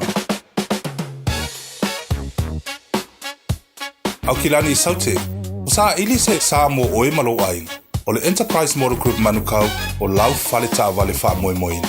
O tele taa vale matango fie filfili mai ai, tele le fisosoani o lau whai ngā luenga mo oe, mo se taa vale talafia ngai, su mai i le 5 Grey South Road i nei manukau. Asias fo i le upenga ta whailangi enterprisecars.co.nz, pe wala au mai i le oval selau, 5 lua tolu wha. Enterprise Model Group manukau, sa ili, filifili, ma ave loa lau tāwani. Hey, where you two off to? We're going to go drop off Nanny Aroha's bus screening test. Have you done yours? No, this Nena is too young. What anymore, Nena? The age has just come down. That's you and Papa too. The starting age for the National Bowel Screening Program is now 58. When you turn 58 or 59, you'll be sent a free bowel screening kit every 2 years until you turn 75. Please do it for us. It will come in the mail.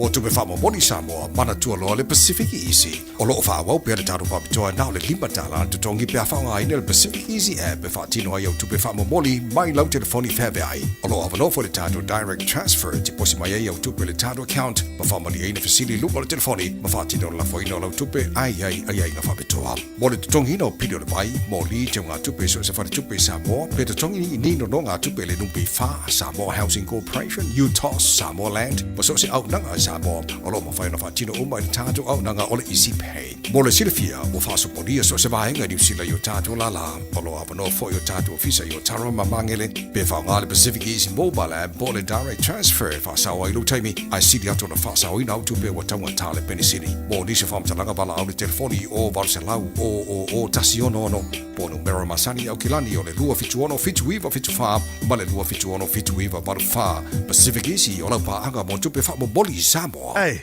don't be that guy or that auntie ignoring a sore throat. This isn't just some drinks and lemon tea in your sweet situation. Untreated sore throats can lead to rheumatic fever. Nobody wants that for their family, eh?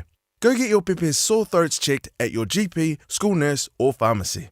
It's quick, easy, and most importantly, free. So come on, whānau. This summer, take care of your tamariki. Get it checked and get it treated. For more info, hit us up on socials at Stop Sore Throats or visit stopsorethroats.nz. Whamalo whaftaila tino i lau mai mōma lau whafonga i le nei taimi o le tai au, le tautua o le Radio Samoa, mara manatu.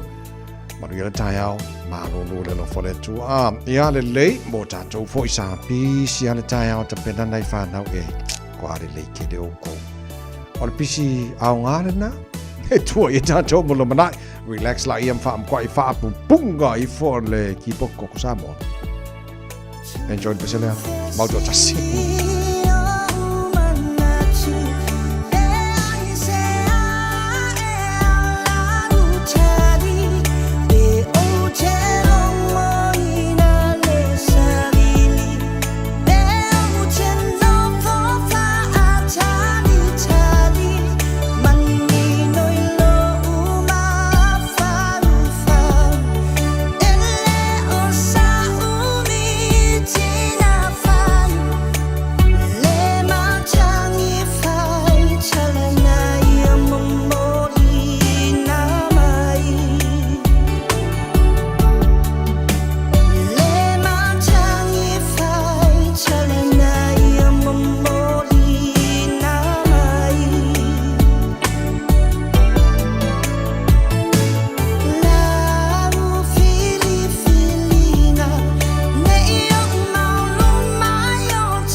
putu.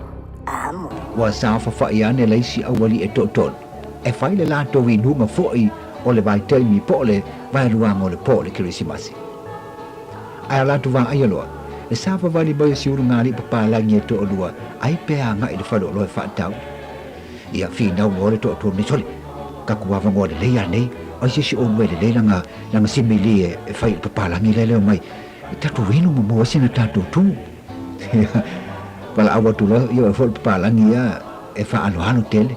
Ia fe ne lo si te malo ma si urungali. Ia o to soani le fanga i lu mole o le malai. Ia ma sa fa ia ne lo ma si urungali. Fa pelo fa mtela ngali. Ia fa isa upu alela o fa diliwa ia o le ngali. Ia susu maya ma tala maya ni o lua au. You come wet and open underhand. O matou lea o lo fai le nunga. We are making the drink. Ia o fianga lava. O le soifua mai. Na so fa manatu soifua mai o Yesu. We happy Jesus is come. Se fai ma se me fai fa ka wi fa la veta tu pia. Ia e ape au lua mali. A me se bo me na se fa la veta wa tatu pia. Bring your thing to buy some beer. Wa tali le tamalo papalangi. Thank you. We don't drink beer on Christmas Day. Yeah, okay. O le fai mai e fia foi la ue e no pia yaso Christmasi. Ona tua ne lo le tamalo. Okay. Have a nice Christmas Eve. Fesini lo malau kama leo le hala aku lungal palangi dau. Hey, where do you go? Store? Yeah, we are on our way to buy some drinks. Muri lo malea. E o atu le falo o loa. Wanan wane le palangi le falo le fatau o loa. Fa mole se fai le li le. Ele se la tupe mau mau ya la tupe la mana na oe. Ana le va le sulu I fafu. Ia o lo no winga. E a moti le fa tau oloa. Talu wai le fa matanga o le tau wanga o le papalangi su me di tupe hinwe la tupi.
For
Stasio le vado pespesenga mai le tia maa i le tautua le Radio Samoa.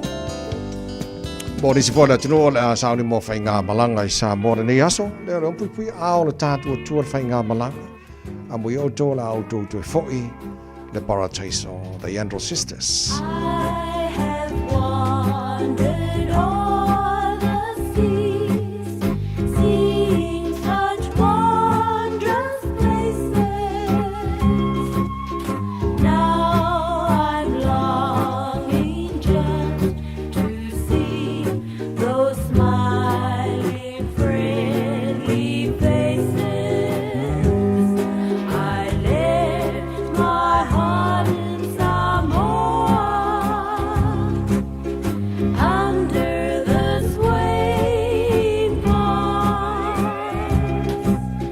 Beautiful island maidens with soft, welcoming arms, calling me back to my dreamland. Neath tropical skies, I must return to Samoa, return to paradise.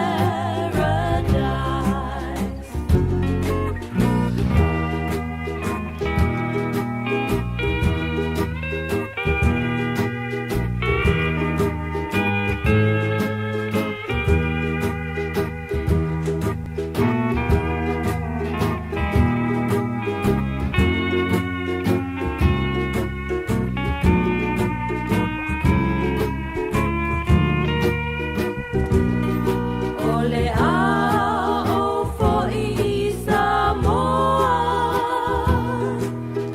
motu o pesenga, oina sa feiloa iai, ma ia lava o lo'o fa'atali mai. Pese mai a oe la upele, ele pine ua e mautino. Paradise o e sili I le lalo lavi, sua farina tasilava Samoa.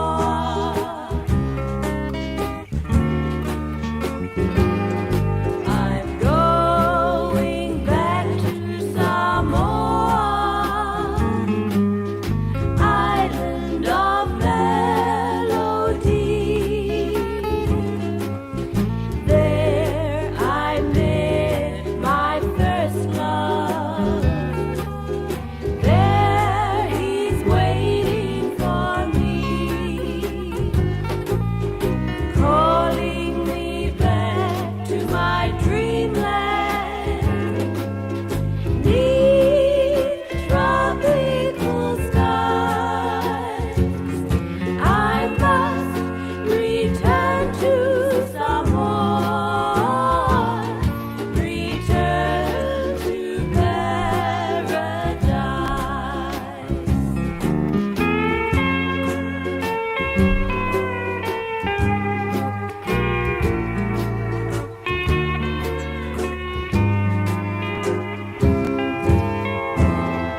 Le bagol tautua le Radio Samoa na tātua siasi I le tautua le taia World and Auto Limited o loa mawhai anam sosani a te oe I le tauatara nei fo I sui fuanga ma le tauatara bensini o le kongo fia lako pensini whaingon food service o lo sa tauna whai le food service vai pola alte me tauna whai food service o ta vale o pa o ta vale sa kimo me uma abana mia fo sta va fo la fo manela ta vale la yai so nga Victor Stasio alo Samoa whaina tana no iai pe a whiala tautua taia World and Auto Limited le ua whatasi mai ia mone tātou le poto le fwoi taia Victor malo la wala ngāru lua nei taia maru so good morning Se fora leila smota vai nei ta foi o kota poi sa moi mota malawa malo la va de lo kota poi te to malo ko fa malo sin nei ta ya singa malu lu ya malo la va tau malo por isso ya fa ko se si ngora wala se te mulu ka nei ta ya e se songa vesti ya ai sa le sole malu ruor ka ya sole a koko sa mo ai for kama Ia pai teke ranga dia. Ia le. Ya, mal jale ponte ya Victor fa mole. Sai ta vai ya mata tira mata kompetini ya mantua sulua sene de ta tu ta vale sono mate pamu I batasi sol tala fixi ol makoti so do tala vertiki sene ya pangena lo Apple Card ya polo point card scan tu ta so pale lo ba tu ta vale ngata fo leo de ta so au mana utu ta vale ya si ro swafa mana numero ko tinto sama sa le tanga va ela ma so sei ya so sei tasi ko kesi LPG so we feel do so liva sala I sene so la bata to popsini ya ngata fole ma to palestinia na so le ai ile tasi li ma so sama ki go ya la sa ta do vai ta manudu keni angi ko ma bru ka ba ko sia ya ava pe ko pale so no sa va de wala ya aro so ta to vai ta manudu ya ele honi singa se ko desi at se milavan le ya vale siaki pa umbala pa soltimu modi ba sa vale masa poleton spero tu service ya ka no fa ne se sa mol maso felicia mo se so ya maso pupa maso disi so pa no ko rufe interview pio fasino ya maso poleta solo in springs ken fale sino lo sa vale o se pole e qui maso player ya solo que le te pa o sa e maso fle pen fa PI maso fole maso taval fa taval pola taval tuai sai lo feeling maso fa taval maso hypercar maso SUV minivan maso fole maso for Willy puna modify maso Provenza Hilux e maso company taval fa peto que su mai que apalai financia a se fole ya ngale le tene turma sinalo pension apalai taval ina sabar tuai maso sabar ko maso bali apa te tu so ko maso kes sai tu suna so manto masan awat to pole sai maso fan mo en natulanga apa peng sine ko e ngoro sabar pasta was pate sa inga o sitni nek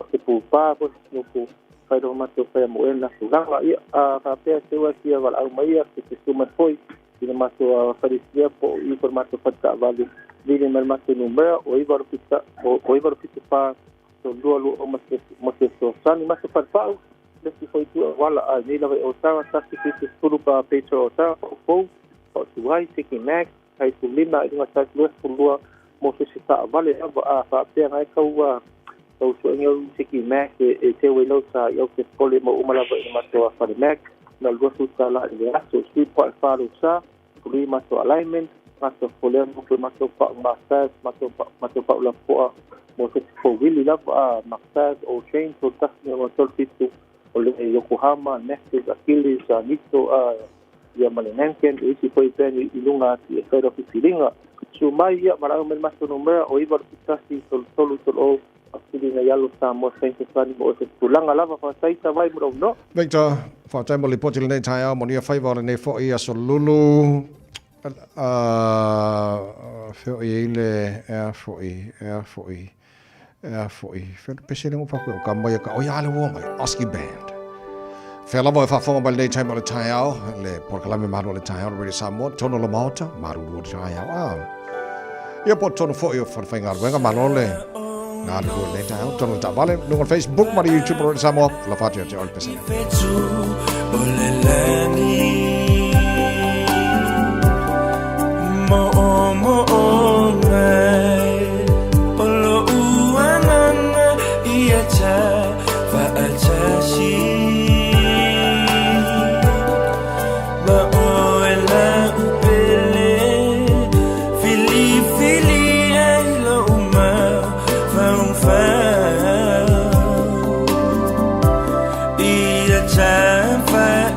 She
Pakitanga man Osley Band til den for i tager og få. Ja, så må du watche noget pelle. Amma yalo a watche noget lima tahu fatso fa. Ulta maru ulta na mo ne first. Tofi fafte. Tele lava lo tala mo ta bo inga man we tele lava ne ya so. Look after yourself. God bless. So fast. Lava oe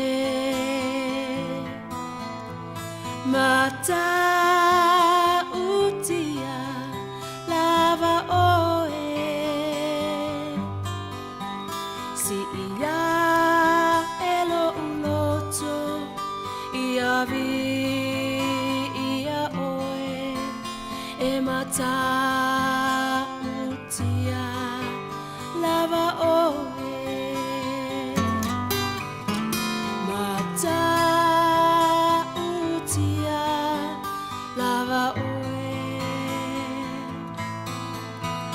Mata utia lava oe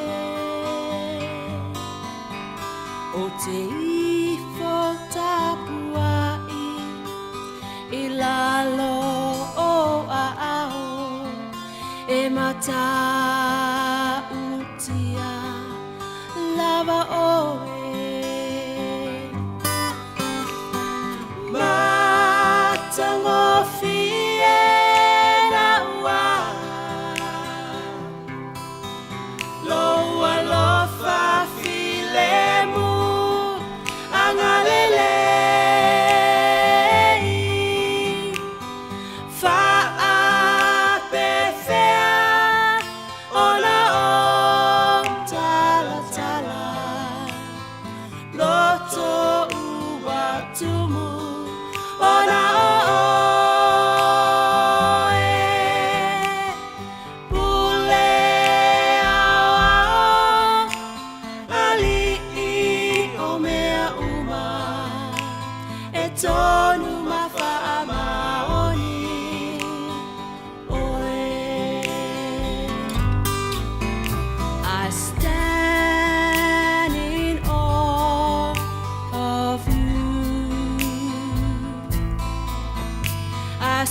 Maria, tanani mai Aotearoa New Zealand.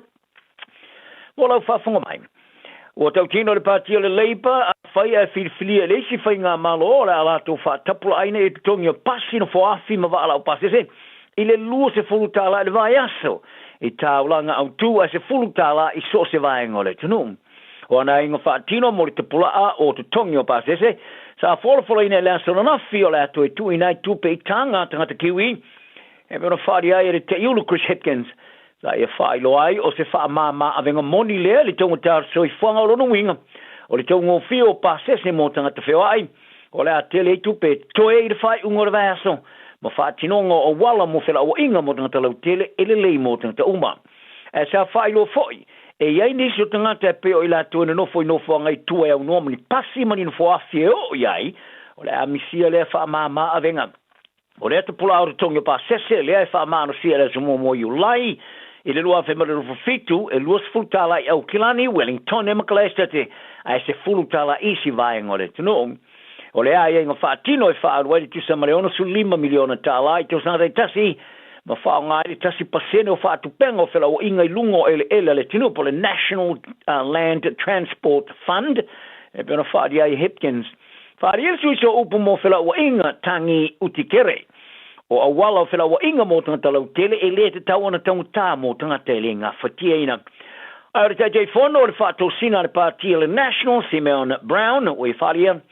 Mo tau mo whaia le leipa e whātou whalea po le Bripe, i a tangata riu sila i a lātou lava tupe. O le pāti whāparo kikira i titia le opportunity i le te whou, o i a tā o ai le pāti a le, pe o i a tua ia le pāti a le New Zealand First. I le tau whaita alo mali tuanga vale, mali tu tomo tau whainga wha porkiki, a New Zealand. Ma ia whai joina ilo lato so tanga ma whainga wha businessi. I le wha tau tanoanga ma le porkala me le 30 Mangayan Espana, a le leitio New Zealand. O wha tatia i le tama te ulo le pāti, ki le Wong, i le manoa o le opportunity. O se pāti e whaia i le whai unga mos whainga mala por Kingmaker. E pēna whaia mai le pāti le New Zealand First i whainga palo ta ua mawai. O le te ulo le New Zealand First wa wasamane o Winston Peters, e mawa e tele sona le malana pāti i le whainga, ma awa iei whainga malo i le tele o taimi, e pēna whaali ai Wong. Ai o se vesiri wala ngai pe o le a tonu se mea le ua whaia Peters mo New Zealand, a tu maulava le mau tonu inisi o whaafita au di tele. Whaali Wong i lona manatu o lo ta alo i Peters i le anga vale ma le tomu tau malana ngona i le o tau tua i naitanga te New Zealand. O vea le New Zealand First ma tau filima i ngā solonga iluma. Ai o lana pāti, o le a vea ma vai pensini i le anga i le lumanai. I le mautinoa lea, o whaatino e pāti le National ma le leipa i tau tinonga mo le anga iluma pe a whai. O lana pāti, e ilo aise whai ngā malo e whaatuina. I le sai li lingo na ngona muli nea le leitua New Zealand ale RNZ Read Research Poll, ia mati. E na o le lua pasene i a le langolangoina o le opportunity. Mai na o mia i le teleatu o se langolango ina i au siari sili ma le 5% o le whawasengana. E mana o mia e mawhai ona maua no fua le pāle meneo no lea. Ma se no fua mai se tu malo whapalo te tau vai. Wharia Wong a whai e mawhai ai o lona pāti e le mana o ngā rurue ma le leipa ai po le National i te whai ngā malo. O Peters wa lau lo tele ai i le ave ma Kingmaker i whai ngā malo o mawai e au fiai ma le whai ngā malo o yenei. Ora a whai se lato whelo inga ma tangata sa moa iau kilani le sulus fulu o le masina nei. E o fwoi pai lato wa lelele alo e le whasala ina le whauru whale mai o mea ai au no ma le whalau iloina. E tō tolu e pai lati sa whasala ina le tai whasala u tala ina o tom whai e whauru whale mai mea ai au no ma le whailoina ma le wale le whavau malo iau kilani. E se tu singa rungo o wala so te ingalo tele sa to e wha manato ai le matanga rungo business au tu. Ministry of Primary Industries i tangata e le ai lava si tangata e se mai ai whātinonga o tu la whono o le te pola mo le puipuinga o si o mianga o whātoanga ma mea o le ni sila. Ta wai o le kei whausasongi le malai waalere o ingoa i a Sophie sa i a sasongina i a pailate to tolu tu tonu na masina o tau a vea i a mea ai le whailo ina o mea ai sa maua e le te whau e au fia sa laki whala au whai pula male sa ngisi moa. Ta wai le matanga ruenga so se mea ngau sia mai la au to ano man fasi ai po la au e au lava. Ona whailo ai nei New Zealand nei, o nei masani ai o ia vaenga e maua lunga tele se la matia re whaon wha awala mai ai un inseti e tau ala mai ini mea ai, ma o loa ngau sia mai i mea ola ma la au.